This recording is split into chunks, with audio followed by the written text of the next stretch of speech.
ಭಗವಂತರಿಗೆಲ್ಲ ನಮಸ್ಕಾರಗಳು.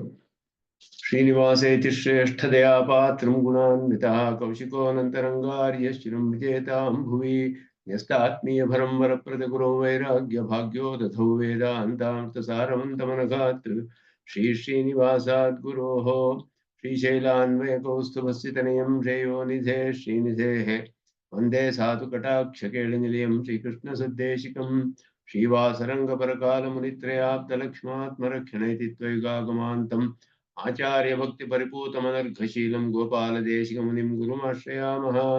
नारायणाख्येतिराजपदाब्जभृङ्ग श्रीवासयोगिगुरुनाथ्विधभारमीशे भक्त्यादिपूर्णवरदारिकृपात्तचिह्नं श्रीनिवासमुनिवर्यमहं प्रपद्ये। श्रीनारायणयोगीन्द्रवरदारिकृपाश्रयं रङ्गेशपादविनुतं श्रीनिवासमुनिं भजे।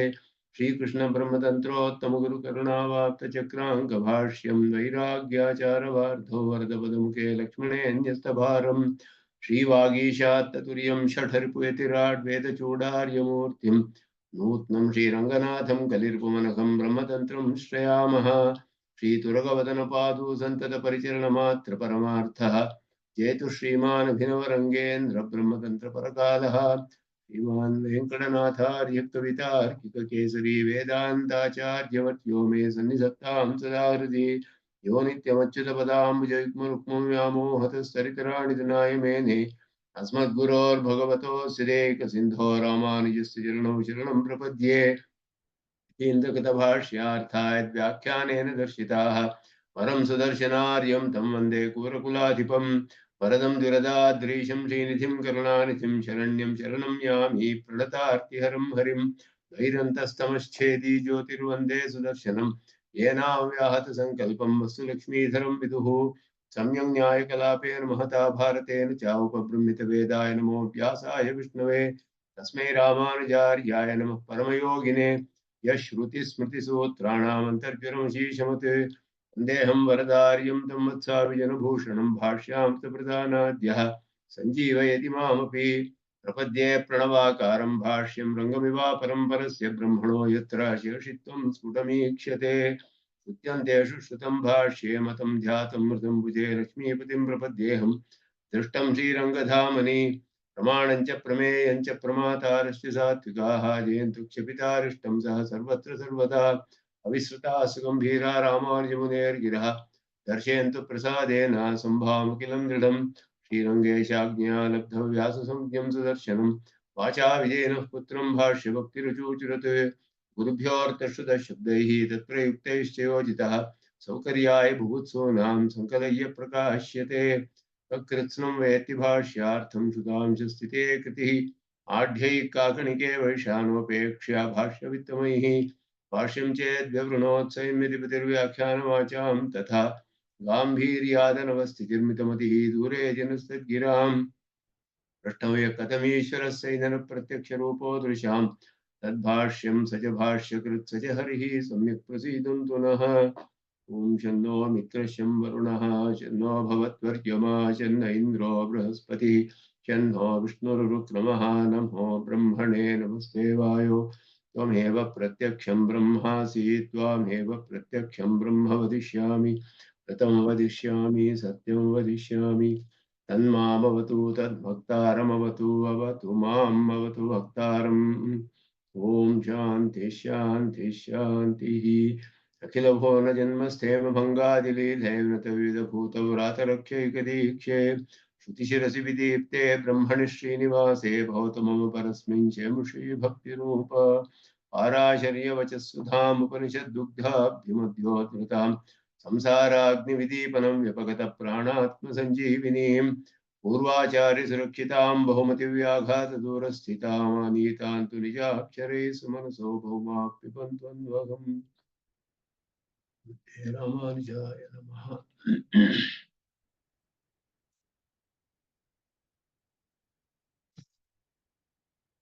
ಮೂರನೇ ಅಧ್ಯಾಯದ 4ನೇ ಪಾದದ ಕಡೆಯ 2 ಅಧಿಕರಣಗಳು ಉಳಿದಿದೆ. ಇದರಲ್ಲಿ ಉಪಾಸನೆಯ ವಿಷಯವನ್ನೆಲ್ಲ ಚಿಂತನೆ ಮಾಡಿ ಉಪಾಸನೆಯ ಫಲ ಯಾವಾಗ ಬರುತ್ತೆ ಅನ್ನೋದರ ವಿಷಯವನ್ನ ನಿರ್ಧಾರ ಮಾಡ್ತಾರೆ. ಐಹಿಕಾಧಿಕರಣ ಅಂತ ಹೇಳ್ಬಿಟ್ಟು ಐಹಿಕಂ ಅಪ್ರಸ್ತುತ ಪ್ರತಿಬಂಧೆ ತದ್ದರ್ಶನಾತ್ ಐಹಿಕಂ ಅಪ್ರಸ್ತುತ ಪ್ರತಿಬಂಧೆ ತದ್ದರ್ಶನಾತ್. ಐಹಿಕಂ ಅಪ್ರಸ್ತುತ ಪ್ರತಿಬಂಧೆ. ಐಹಿಕಂ ಅಂದ್ರೆ ಇದಕ್ಕೆ ಪೀಠಿಗೆ ಹಾಕ್ತಾರೆ ಭಾಷಿಕಾರರು. ವಿದ್ಯೆ ಅನ್ನೋದು, ಉಪಾಸನೆ ಅನ್ನೋದು ಎರಡು ವಿಧವಾದ ಉಪಾಸನೆಗಳಿದೆ. ಕೆಲವು ಉಪಾಸನೆಗಳು ಅಭ್ಯುದಯ ಫಲಕ್ಕೋಸ್ಕರ ಉಪಾಸನೆ ಮಾಡಬಹುದು. ಭಕ್ತಿಯೋಗವನ್ನೇ ಅಭ್ಯುದಯ ಫಲಕ್ಕೋಸ್ಕರ ಮಾಡುವಂತಹದ್ದು.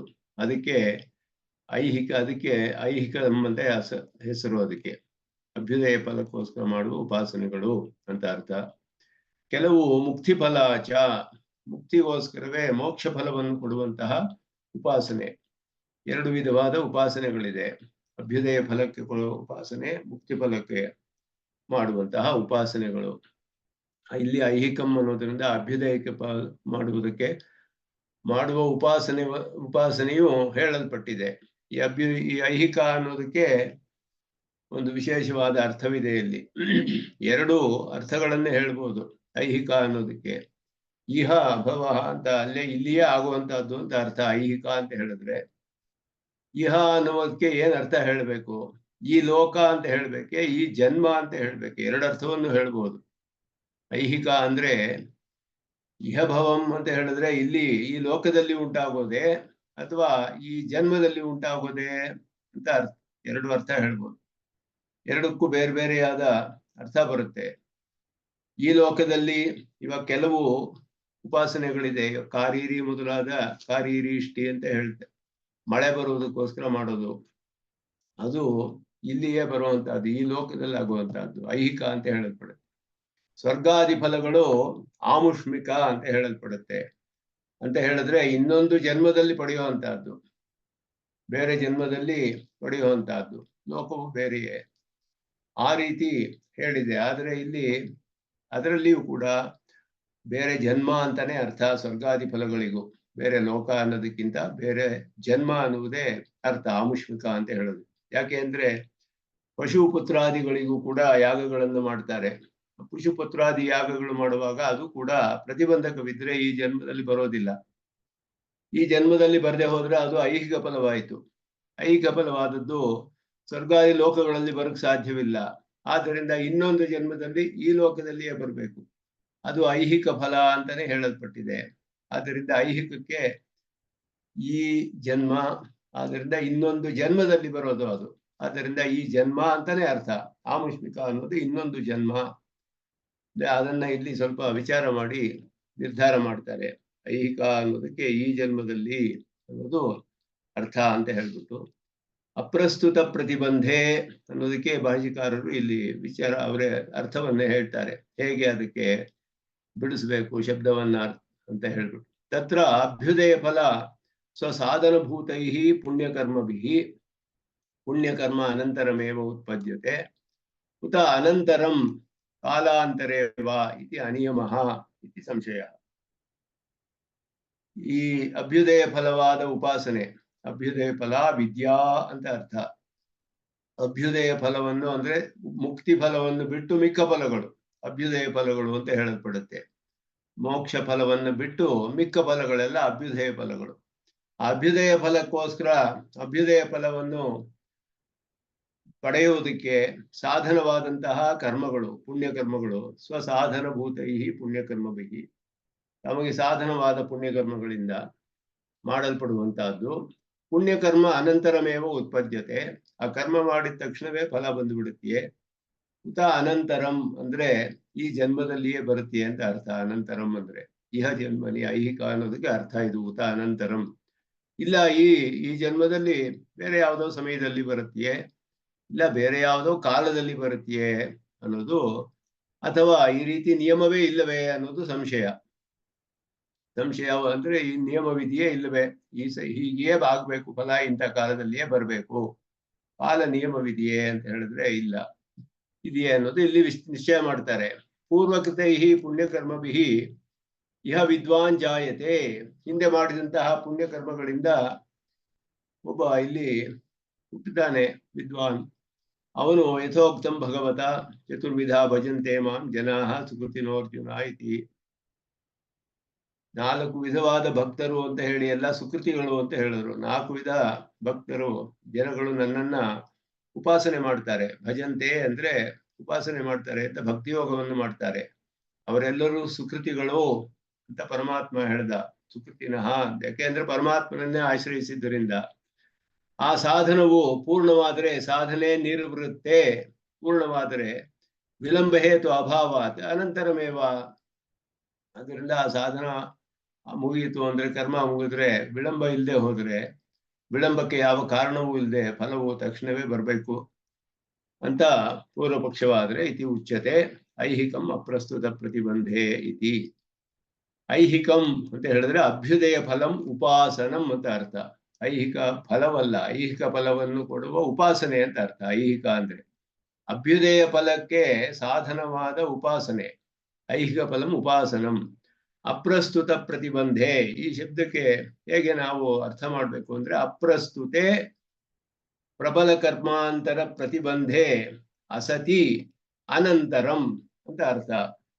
ಅಪ್ರಸ್ತುತೆ ಪ್ರತಿಬಂಧೆ ಅಂತ ಅರ್ಥ ಅಲ್ಲಿ. ಅಪ್ರಸ್ತುತೆ ಪ್ರತಿಬಂಧೆ, ಪ್ರಸ್ತುತ ಅಂದ್ರೆ ಪ್ರಸಕ್ತವಾದದ್ದು ಅಂತ ಅರ್ಥ, ಅಥವಾ ಪ್ರಾಪ್ಯವಾದದ್ದು ಅಂತ ಅರ್ಥ. ಎರಡು ವಿಧವಾದ ಅರ್ಥ ಮಾಡ್ಬೋದು ಇದಕ್ಕೆ. ಅಪ್ರಸ್ತುತ ಪ್ರತಿಬಂಧಕ್ಕೆ ಪ್ರಸ್ತುತ ಪ್ರತಿಬಂಧ ಅಂದ್ರೆ ಪ್ರಸ್ತುತೇನ ಪ್ರಸಕ್ತೇನ ಪ್ರಬಲೇನ ಕರ್ಮಣ ಪ್ರತಿಬಂಧ, ಅಥವಾ ಪ್ರಾಪ್ತಸ್ಯ ಪ್ರತಿಬಂಧಸ್ಯ ಯಸ್ಮಿನ್ ಕರ್ಮಣಿ, ಆ ತರನು ಪ್ರಸ್ತುತಸ್ಯ ಪ್ರಾಪ್ತಸ್ಯ ಪ್ರತಿಬಂಧಸ್ಯ ಯಸ್ಮಿನ್ ಕರ್ಮಣಿ ಅಂತ. ಅದು ಪ್ರತಿಬಂಧ, ಪ್ರಸ್ತುತ ಪ್ರತಿಬಂಧ. ಪ್ರಾಪ್ತವಾಗಿರೋದು ಇಲ್ಲ ಪ್ರಸ್ತುತವಾಗಿರೋದು, ಹೇಗ ಪ್ರಸಕ್ತವಾಗಿರೋದು ಅಂತ ಅರ್ಥ. ಎರಡು ಹೇಳ್ಬೋದು ಇಲ್ಲಿ. ಆದ್ದರಿಂದ ಅಪ್ರಸ್ತುತೆ ಪ್ರಬಲ ಕರ್ಮಾಂತರ ಪ್ರತಿಬಂಧೆ, ಪ್ರಬಲವಾದ ಕರ್ಮಾಂತರಗಳಿಂದ ಪ್ರತಿಬಂಧ ಪ್ರಸ್ತುತವಾಗದೆ ಹೋದ್ರೆ, ಪ್ರಾಪ್ಯವಾಗದೆ ಹೋದ್ರೆ, ಅಥವಾ ಪ್ರಸಕ್ತವಾಗಿ ಇಲ್ಲಿ ಅದು ಇಲ್ಲದೆ ಹೋದ್ರೆ ಅಂತ ಅರ್ಥ. ಅಸತಿ ಅನಂತರಂ, ತಕ್ಷಣವೇ ಬರುತ್ತೆ. ಕರ್ಮಾಂತರ ಪ್ರಬಲ ಪ್ರತಿಬಂಧ, ಕರ್ಮಾಂತರ ಪ್ರತಿಬಂಧೆ. ಅಪ್ರಸ್ತುತೆ ಪ್ರಬಲ ಕರ್ಮಾಂತರ ಪ್ರತಿಬಂಧೆ ಅಸತಿ, ಪ್ರಬಲ ಪರಕರ್ಮಾಂತರ ಪ್ರತಿಬಂಧ ಇಲ್ಲದೆ ಹೋದ್ರೆ ಅನಂತರಂ. ಅನಂತರಂ ಅಂತ ಹೇಳಿದ್ರೆ ತಕ್ಷಣವೇ ಬರಬೇಕು ಅಂದ್ರೆ, ಪ್ರತಿಬಂಧೆ ಸತಿ ತದುತ್ತರ ಕಾಲಂ ಇತ್ಯನಿಯಮ. ಪ್ರತಿಬಂಧಕವಿದ್ರೆ ಪ್ರತಿಬಂಧಕ ಹೋದ ಮೇಲೆ ಬರುತ್ತೆ. ತದುತ್ತರ ಕಾಲಂ ಅಂದ್ರೆ ಪ್ರತಿಬಂಧಕವು ನಾಶವಾದ ಮೇಲೆ ಅಂತ ಅರ್ಥ. ಆ ಪ್ರತಿಬಂಧ ಯಾವಾಗ ನಾಶವಾಗುತ್ತೆ ಅನ್ನೋದು ಹೇಳಕ್ಕಾಗೋದಿಲ್ಲ. ಈ ಜನ್ಮದಲ್ಲಿ ಆಗ್ಬೋದು, ಇನ್ನೊಂದು ಜನ್ಮದಲ್ಲಿ ಆಗ್ಬಹುದು, ಯಾವುದೇ ಜನ್ಮದಲ್ಲಿ ಆಗ್ಬಹುದು. ಯಾವ ಪ್ರತಿಬಂಧಕವೂ ಇಲ್ಲ ಅಂದ್ರೆ ಈ ಜನ್ಮದಲ್ಲಿಯೇ ಫಲ ಕೊಡ್ಬೇಕದು. ಪ್ರತಿಬಂಧಕ ಇದ್ರೆ ಯಾವಾಗ ಅಂತ ಹೇಳಕ್ಕಾಗೋದಿಲ್ಲ. ಪ್ರತಿಬಂಧಕ ಹೋದ್ಮೇಲೆ ಬರುತ್ತೆ. ಪ್ರತಿಬಂಧಕ ಈ ಜನ್ಮದಲ್ಲಿ ಹೋದ್ರೆ ಈ ಜನ್ಮದಲ್ಲಿ ಬರುತ್ತೆ, ನಂತರ ಹೋದ್ರೆ ಇನ್ನೊಂದು ಜನ್ಮದಲ್ಲಿ ಬರುತ್ತೆ ಅಂತ ನಿಯಮವಿಲ್ಲ ಅನ್ನೋದು ಅರ್ಥ ಇಲ್ಲಿ. ಅನಿಯಮ ಅಂತ ಹೇಳಿ ಯಾಕೆ ಹಾಗೆ ಹೇಳ್ಬೋದು ಅಂದ್ರೆ, ತದ್ದರ್ಶನಾತ್, ಇತಿ ಹಾಗೆ ತಿಳಿಸುತ್ತೆ. ದೃಶ್ಯತೆ ಹಿ, ಕರ್ಮಗಳಿಗೆ ಪ್ರಬಲವಾದ ಕರ್ಮಾಂತರಗಳಿಂದ ಪ್ರತಿಬಂಧ ಇರಬಹುದು ಅಂತ ನಾವು ಊಹೆ ಮಾಡಬಹುದು. ತಿಳಿಯುತ್ತೆ ನಮಗೆ. ಹೇಗೆ ತಿಳಿಯುತ್ತೆ ಅಂದ್ರೆ, ಪ್ರತಿಬಂಧಕಗಳಿಗೆ ಪರಿಹಾರವನ್ನು ಶ್ರುತಿ ಹೇಳಿದೆ. ಕರ್ಮಗಳಿಗೆ ಬರುವ ಪ್ರತಿಬಂಧಕಗಳ ಪರಿಹಾರವನ್ನು ಶ್ರುತಿ ತಿಳಿಸಿರೋದ್ರಿಂದ ಪ್ರತಿಬಂಧಕಗಳು ಇರಬಹುದು ಅಂತ ನಾವು ಅದರಿಂದ ತಿಳ್ಕೋಬಹುದು. ನೇರವಾಗಿ ಹೇಳಲಿಲ್ಲ ಪ್ರತಿಬಂಧಕ ಇರಬಹುದು ಅಂತ, ಆದ್ರೆ ಪ್ರತಿಬಂಧಕಕ್ಕೆ ಪರಿಹಾರ ಹೇಳಿದೆ ಶ್ರುತಿ. ಪರಿಹಾರ ಯಾಕೆ ಹೇಳುತ್ತೆ? ಇಲ್ಲದೆ ಹೋದ್ರೆ ಹೇಳಕ್ ಸಾಧ್ಯವಿಲ್ಲ. ಪ್ರತಿಬಂಧಕ ಇದ್ರೇನೆ, ಸಾಧ್ಯವಿದ್ರೆ ಪರಿಹಾರ ಹೇಳಕ್ ಸಾಧ್ಯ. ಆದ್ರಿಂದ ದೃಶ್ಯತೆ ಹಿ ಪ್ರಬಲ ಕರ್ಮಾಂತರೇಣ ಕರ್ಮಫಲ ಪ್ರತಿಬಂಧ ಅಭ್ಯುಪಗಮಃ ಶ್ರುತೌ ಯದೇವ ವಿದ್ಯೆಯ ಕರೋತಿ ಶ್ರದ್ಧೆಯ ಉಪನಿಷದ ತದೇವ ವೀರ್ಯವತ್ತರಂ. ಉದ್ಗೀತೋಪಾಸನೆಯಲ್ಲಿ ಹೇಳಿದೆ. ಉದ್ಗೀತ ವಿದ್ಯಾಯುಕ್ತಸ್ಯ ಕರ್ಮಣಃ ಫಲ ಅಪ್ರತಿಬಂಧ ಶ್ರವಣಾತಿ. ಯದೇವ ವಿದ್ಯೆಯ ಕರೋತಿ ಅಂದ್ರೆ ಉದ್ಗೀತದ ಉಪಾಸನೆಯಿಂದ ಯಾವುದು ಮಾಡ್ತಾನೋ, ಶ್ರದ್ಧೆಯಿಂದ ಮೌನ, ಅದು ಉಪನಿಷದ, ಅದನ್ನ ಉಪಾಸನೆ ಅಪೂರ್ವಕವಾಗಿ ಯಾವುದು ಮಾಡ್ತಾನೋ ಅದುವೇ ವೀರ್ಯವತ್ತರಂ ಅಂದ್ರೆ ಶೀಘ್ರ ಫಲಕಾರಿ ಅಂತ. ಪ್ರತಿಬಂಧಕಗಳು ನಾಶವಾಗಿ ತಕ್ಷಣವೇ ಫಲ ಕೊಡುತ್ತೆ. ಉದ್ಗೀತ ಉಪಾಸನೆಗಳನ್ನ ಮಾಡಿದ್ರೆ ತಕ್ಷಣವೇ ಫಲ ಕೊಡುತ್ತೆ ಅಂತ ತಿಳಿಯೋದ್ರಿಂದ, ಅಂತ ಹೇಳಿರೋದ್ರಿಂದ ನಾವು ಪ್ರತಿಬಂಧಕಗಳು ಇದೆ ಅನ್ನೋದು ನಮಗೆ ತಿಳಿಯುತ್ತೆ. ಅದರಿಂದ ಕೆಲವು ಕರ್ಮಗಳಿಗೆ ಈ ರೀತಿ ಮಾಡಿದ್ರೆ ಪ್ರತಿಬಂಧಕವು ನಾಶವಾಗುತ್ತೆ ಅಂತ ಹೇಳಿರೋದ್ರಿಂದ, ಇದೆ ಅಂತ ತಿಳಿಯೋದ್ರಿಂದ ನಾವು ಪ್ರತಿಬಂಧಕಗಳು ಇರಬಹುದು ಅನ್ನೋದು ಇಲ್ಲಿ ಸಿದ್ಧ. ಪ್ರತಿಬಂಧಕಗಳು ಇರೋದ್ರಿಂದ ಅದು ಫಲ ಯಾವಾಗ ಬರುತ್ತೆ ಅನ್ನೋದು ನಮಗೆ ನಿಯತವಾಗಿ ಇದೇ ಕಾಲದಲ್ಲಿ ಅಂತ ಹೇಳಕ್ಕಾಗೋದಿಲ್ಲ. ಈ ಜನ್ಮದಲ್ಲಿ ಬರ್ಬೋದು, ಬೇರೆ ಜನ್ಮದಲ್ಲಿ ಬರ್ಬೋದು, ಪ್ರತಿಬಂಧಕ ನಾಶವಾದಾಗ ಬರುತ್ತೆ. ಅದೇ ಸಿದ್ಧಾಂತ ಇಲ್ಲಿ. ಐಹಿಕಂ ಅಪ್ರಸ್ತುತ ಪ್ರತಿಬಂಧೆ ಅಂತ ಹೇಳ್ಬಿಟ್ಟು ಅದನ್ನ ಇಲ್ಲಿ ನಿರೂಪಣೆ ಮಾಡ್ತಾರೆ. ಇದು ಹೇಳ್ಬಿಟ್ಟು ಮುಂದೆ ಮುಕ್ತಿ ಫಲಕ್ಕೆ ಹೇಳ್ತಾರೆ. ಉಪಾಸನೆ 2 ವಿಧ ಇರೋದ್ರಿಂದ ಮೊದಲ ವಿಧದ ಚಿಂತನೆ ಮಾಡಿ ಆಮೇಲೆ ಮುಕ್ತಿ ಫಲದ ಚಿಂತನೆಯನ್ನ ಮಾಡ್ತಾರೆ. ಇಲ್ಲಿ ಮೋಕ್ಷ ಫಲವೇ ನಮಗೆ ಪ್ರಧಾನವಾದರೂ ಕೂಡ ಮೊದಲು ಇದರ ವಿಷಯವನ್ನು ಹೇಳಿ ಅದಾದ ಮೇಲೆ ಈ ಅಭ್ಯುದಯ ಫಲದ ಉಪಾಸನೆಗಳ ವಿಷಯ ಹೇಳಿ ಮುಕ್ತಿ ಫಲದ ವಿಷಯವನ್ನ ನಂತರ ಚಿಂತನೆ ಮಾಡ್ತಾರೆ. ಮುಕ್ತಿ ಫಲಾಧಿಕರಣದಲ್ಲಿ ಏವಂ ಮುಕ್ತಿ ಫಲ ನಿಯಮ ತದವಸ್ಥಾವಧೃತೆ ತದವಸ್ಥಾವಧೃತೆ. ಮುಕ್ತಿ ಫಲಕ್ಕೂ ಕೂಡ ಈ ರೀತಿಯೇ ನಿಯಮವಿಲ್ಲ. ಏವಂ ಅಂತ ಹೇಳಿದ್ರೆ ಐಹಿಕ ಫಲಕ್ಕೆ ಮಾಡುವಂತಹ ಉಪಾಸನೆಗಳಿಗೆ ಹೇಗೆ ನಿಯಮವಿಲ್ಲವೋ ಮುಕ್ತಿ ಫಲಕ್ಕೂ ಹಾಗೆಯೇ ನಿಯಮವಿಲ್ಲ. ಯಾಕೆ ಅಂದ್ರೆ ಅದು ಅದೇ ಅವಸ್ಥೆಯನ್ನು ಹೊಂದಿದೆ ಅಂತ. ಏನಂದ್ರೆ ಪ್ರತಿಬಂಧಕ ರೂಪವಾದ ಉಪಾಸನೆಗೆ ಪ್ರತಿಬಂಧಕ ಅನ್ನುವಂತಹದ್ದು ಇದರಲ್ಲಿಯೂ ಇದೆ ಅಂತ ನಿಶ್ಚಯವಾಗಿದೆ ಅನ್ನೋದು, ಅದು ಹಾಗೆಯೇ ಅನ್ನೋದು ನಿಶ್ಚಯವಾಗಿದೆ. ತದಾವಸ್ಥಾ ಅವಧೃತೆ. ಈ ಅಭ್ಯುದಯ ಫಲಕ್ಕೆ ಮಾಡುವ ಉಪಾಸನೆಗಳಂತೆಯೇ ಇದು ಕೂಡ ಅದೇ ಅವಸ್ಥೆಯಲ್ಲಿದೆ ಅಂತ ನಿಶ್ಚಯವಾಗಿದೆ. ಅವಧೃತಿ ಅಂದ್ರೆ ಅವಧಾರಣೆ ಅಂದ್ರೆ ಒತ್ತಿ ಹೇಳೋದು, ಏವ ಅಂತ ಹೇಳೋ ಹಾಗೆ. ತದವಸ್ಥಾ ಅವಧೃತೆಗೆ ಅದೇ ಅವಸ್ಥೆಯೇ ಇದಕ್ಕೂ ಅಂತ ಹೇಳಿದ್ರೆ ಹಾಗೆಯೇ ಇದಕ್ಕೂ ಪ್ರತಿಬಂಧಕಗಳು ಇರುತ್ತೆ ಅನ್ನೋದು ಅರ್ಥ. ಮುಕ್ತಿ ಫಲಸ್ಯಾಪಿ ಉಪಾಸನಸ್ಯ ಸ್ವಸಾಧನಭೂತೈ ಅತಿಶೇತ ಕರ್ಮಭಿಃ ಉತ್ಪತ್ತೌ ಏವಮೇವ ಫಲಾನಿಯಮಃ. ಈ ವಿಚಾರ ಯಾಕೆ ಬಂತು ಅಂತ ಹೇಳಿದ್ರೆ, ಪರಮಾತ್ಮನ ಉಪಾಸಕನಿಗೆ ಬೇರೆ ಯಾವುದು ಅಡ್ಡಿ ಆಗ್ಬಾರ್ದಲ್ಲ. ಅತಿಶಯವಾದ ಅವನಿಗೆ ಒಂದು ಎಲ್ಲರಿಗಿಂತ ಹೆಚ್ಚಾದ ಅತಿಶಯವಿರುತ್ತೆ ಪರಮಾತ್ಮನನ್ನ ಉಪಾಸನೆ ಮಾಡುವವನಿಗೆ. ಈ ಪರಮಾತ್ಮನ ಉಪಾಸನೆ ಅನ್ನೋದು ಎಲ್ಲಾ ಪಾಪಗಳಿಗೂ ಪ್ರಾಯಶ್ಚಿತ್ತ, ಸಕಲ ಕರ್ಮಗಳನ್ನು ನಾಶ ಮಾಡುವಂತಹ ಶಕ್ತಿ ಉಳ್ಳದ್ದು ಈ ಉಪಾಸನೆ. ಅದನ್ನ ತಡೆಯುವಂತಹದ್ದು ಬೇರೆ ಏನಿರಕ್ಕೆ ಸಾಧ್ಯ, ಬೇರೆ ಒಂದು ಕರ್ಮ ಅಂತ ಇಲ್ಲಿ ಪ್ರಶ್ನೆ ಬರುತ್ತೆ. ಅದರಿಂದಲೇ ಇಲ್ಲಿ ಈ ಆಶಂಕೆ ಉಂಟಾಗುತ್ತೆ. ಅದಕ್ಕೂ ಇದೆ ಅಂತ ಹೇಳ್ತಾರೆ. ಮುಕ್ತಿ ಫಲಸ್ಯಾಪಿ ಉಪಾಸನಸ್ಯ, ಮುಕ್ತಿಯನ್ನು ಫಲವಾಗಿ ಉಳ್ಳ ಉಪಾಸನೆಗೂ ಕೂಡ ಸಾಧನಭೂತೈ, ಅದಕ್ಕೆ ಸಾಧನವಾದ ಅತಿಶಯತ ಕರ್ಮಭಿಃ ಉತ್ಪತ್ತವು, ಅತಿಶಯಿತವಾದ ಕರ್ಮಗಳಿಂದ ಉತ್ಪತ್ತವು ಏವಮೇವ ಫಲ ನಿಯಮ. ಆದ್ದರಿಂದ ಇದಕ್ಕೆ ಇದೇ ರೀತಿ ನಿಯಮವಿಲ್ಲ. ತಸ್ಯಾಪಿ ಪೂರ್ವವತ್ ಪ್ರತಿಬಂಧ ಅಭಾವ ಪ್ರತಿಬಂಧ ಸಮಾಪ್ತಿ ರೂಪ ಅವಸ್ಥಾವಗತೆ.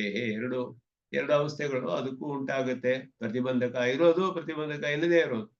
ಪ್ರತಿಬಂಧ ಅಭಾವ, ಪ್ರತಿಬಂಧ ಸಮಾಪ್ತಿ ರೂಪ. ಪ್ರತಿಬಂಧ ಇಲ್ಲದೆ ಇದ್ರೆ ತಕ್ಷಣವೇ ಬರುತ್ತೆ, ಪ್ರತಿಬಂಧಕ ಇದ್ರೆ ಅದು ಮುಗಿದ ಮೇಲೆ ಬರುತ್ತೆ. ಈ ಅವಸ್ಥೆ ಅನ್ನೋದು ಇದಕ್ಕೂ ಕೂಡ ಸಮಾನವಾದದ್ದು. ತತ್ರಾಪಿ ತಸ್ಯ ಹೇತೋಹೋ ಸಮಾನತ್ವಾದ್ ಇತ್ಯರ್ಥಃ. ಕಾರಣ ಅನ್ನೋದು ಇಲ್ಲಿಯೂ ಸಮಾನವಾಗಿದೆ.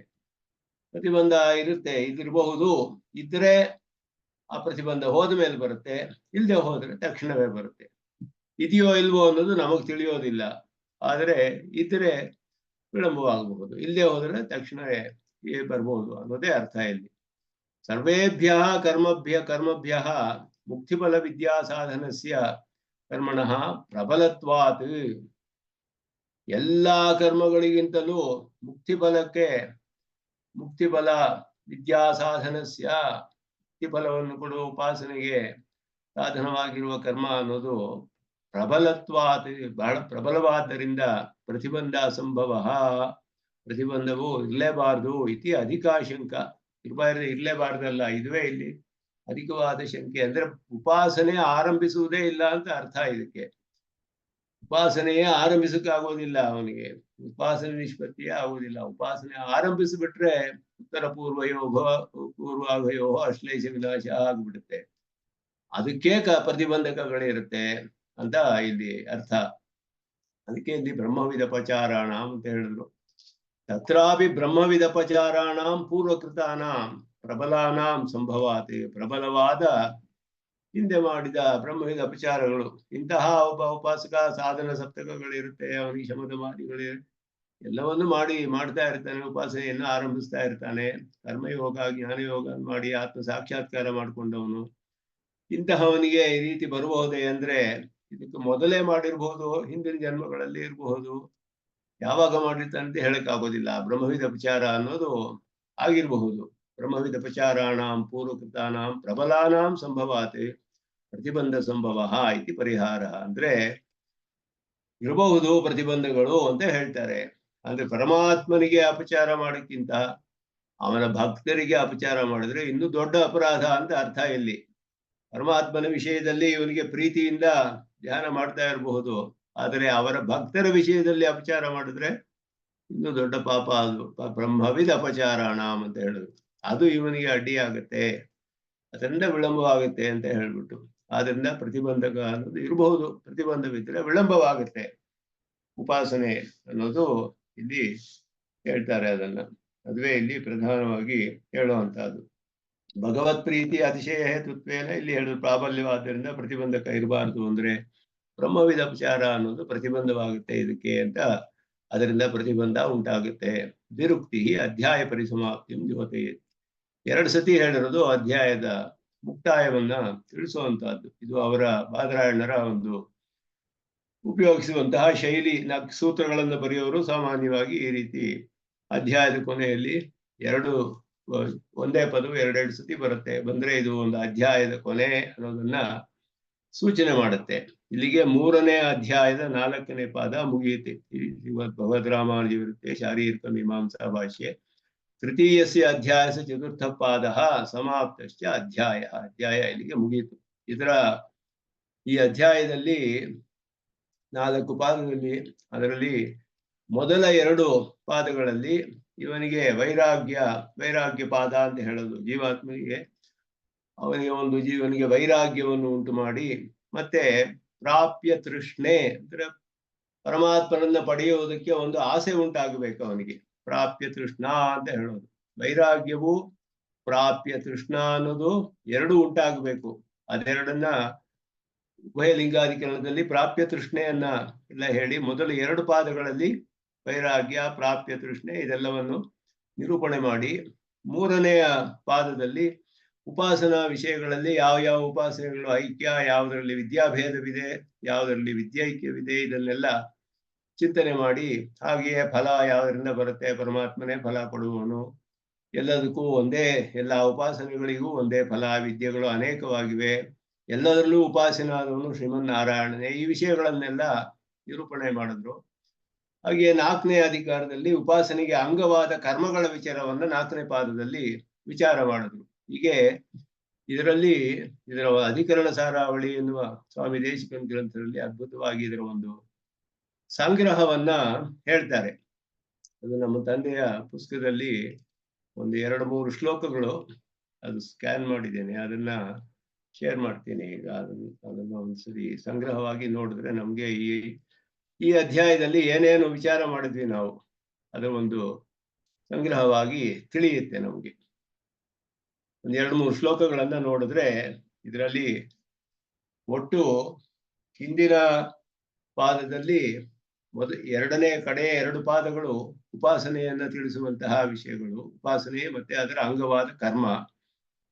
ಅದರಲ್ಲಿ 2 ಪಾದಗಳಲ್ಲಿ ಒಂದರಲ್ಲಿ 26 ಅಧಿಕರಣಗಳು, ಇನ್ನೊಂದರಲ್ಲಿ 15 ಅಧಿಕರಣಗಳು. 4ನೇ ಪಾದದಲ್ಲಿ 15 ಅಧಿಕರಣಗಳು, 3ನೇ ಪಾದದಲ್ಲಿ 26 ಅಧಿಕರಣಗಳು. ತತ್ವ ಅತಿಶಕ್ವರಿ ಅಂತ ಸ್ವಾಮಿ ದೇಶಿಕನ ಒಂದು ಸಂಗ್ರಹ ಶ್ಲೋಕದಲ್ಲಿ ಹೇಳ್ತಾರೆ. ಆರಂಭದಲ್ಲಿ ಅಧಿಕರಣ ಸಾರದಲ್ಲಿ ತತ್ವ ಅತಿಶಕ್ವರಿ ಅಂತ ಹೇಳ್ಬಿಟ್ಟು ಎಷ್ಟೆಷ್ಟು ಅಧಿಕರಣಗಳಿದೆ ಒಂದೊಂದು ಪಾದದಲ್ಲಿ ಅಂತ ಒಂದು ಶ್ಲೋಕದಲ್ಲಿ ಸಂಗ್ರಹವಾಗಿ ಹೇಳ್ತಾರೆ ಹೇಳುವಾಗ. ಅದರಲ್ಲಿ 64 ಸೂತ್ರಗಳು 3ನೇ ಪಾದ, 4ನೇ ಪಾದದಲ್ಲಿ 46 ಸೂತ್ರಗಳು ಬರುತ್ತೆ. ಇದರಲ್ಲಿ ಸಂಗ್ರಹವಾಗಿ ಒಂದು 2-3 ಶ್ಲೋಕಗಳನ್ನ ಈ ಅಧ್ಯಾಯದ ಈ 2 ಪಾದಗಳ 4ನೇ ಪಾದದ ವಿಚಾರ ಪ್ರಧಾನವಾಗಿ ಅದನ್ನ ನಾವು 2 ಶ್ಲೋಕದಲ್ಲಿ 4ನೇ ಪಾದದ ವಿಚಾರವನ್ನ ಇಲ್ಲಿ ತಿಳಿಸ್ತಾರೆ. ಕನ್ನಡದಲ್ಲಿ ಇರೋದ್ರಿಂದ ಕನ್ನಡ ಬರದೇ ಇರೋರಿಗೆ ಸಂಸ್ಕೃತವನ್ನು ಇಲ್ಲಿ ಶೇರ್ ಮಾಡಿದ್ದೇನೆ. ವಿದ್ಯಾ ಕರ್ಮಾಂಗಿಕಾ ಸ್ಯಾತ್ ರಸತಮ ಮುಖಧೀಶ್ಚೋದಿತ ಪ್ರಾಪ್ತ್ಯ ಭಾವಾತ್ ಆಖ್ಯಾನಾನಾಂಚ ವಿದ್ಯಾ ವಿಧಿ ಸವಿಧಜುಷಾಂ ತದ್ವಿಧಾನಾರ್ಥತೈವ ವಿದ್ಯಾ ಸಾಂಗೋರ್ಧ್ವರೇತಸ್ವಪಿ ಗೃಹವತಿ ಸಾ ಯಜ್ಞದಾನಾದ್ಯಪೇಕ್ಷ ಶಾಂತ್ಯಾದ್ಯರ್ಹೋ ಗೃಹಸ್ಥೋಪ್ಯವಿಪದಿ ವಿದುಷೋಪ್ಯನ್ನ ಶುದ್ಧೈವ ಅನ್ನ ಶುದ್ಧೈವ ಸಿದ್ಧಿ. ಇದರಲ್ಲಿ ಮೊದಲ 7 ಅಧಿಕರಣಗಳ ಸಂಗ್ರಹವಾದ ಅರ್ಥ ಹೇಳ್ತಾರೆ. ವಿದ್ಯಾ ಕರ್ಮಾಂಗಿಕಾ ಸ್ಯಾತ್, ಬ್ರಹ್ಮೋಪಾಸನೆ ಕರ್ಮವನ್ನ ಅಂಗವನ್ನಾಗಿ ಹೊಂದಿದೆ ಅನ್ನೋದು ಪುರುಷಾರ್ಥಾಧಿಕರಣದ ಅರ್ಥ. ಪುರುಷಾರ್ಥಾಧಿಕರಣದಲ್ಲಿ ಕರ್ಮವೇ ಪುರುಷಾರ್ಥವನ್ನು ಕೊಡುತ್ತೆ, ಉಪಾಸನೆಯೇ ಪುರುಷಾರ್ಥವನ್ನು ಕೊಡುತ್ತೆ ಅನ್ನೋದು ಮುಖ್ಯವಾಗಿ ತೆಗೆದುಕೊಂಡು ಪುರುಷಾರ್ಥ ಅತಃಶಬ್ದಾದಿತಿ ಬಾದರಾಯಣ ಅಂತ ಆರಂಭಿಸಿ ಪುರುಷಾರ್ಥ ಅತಃ ಅಂದ್ರೆ ವಿದ್ಯೆಯಿಂದಲೇ ಪುರುಷಾರ್ಥವೇ ಹೊರತು ಕರ್ಮದಿಂದಲ್ಲ, ಕರ್ಮ ಅದಕ್ಕೆ ಅಂಗ ಅನ್ನೋದನ್ನ ಮೊದಲ ಅಧಿಕರಣದಲ್ಲಿ ಹೇಳಿದ್ರು.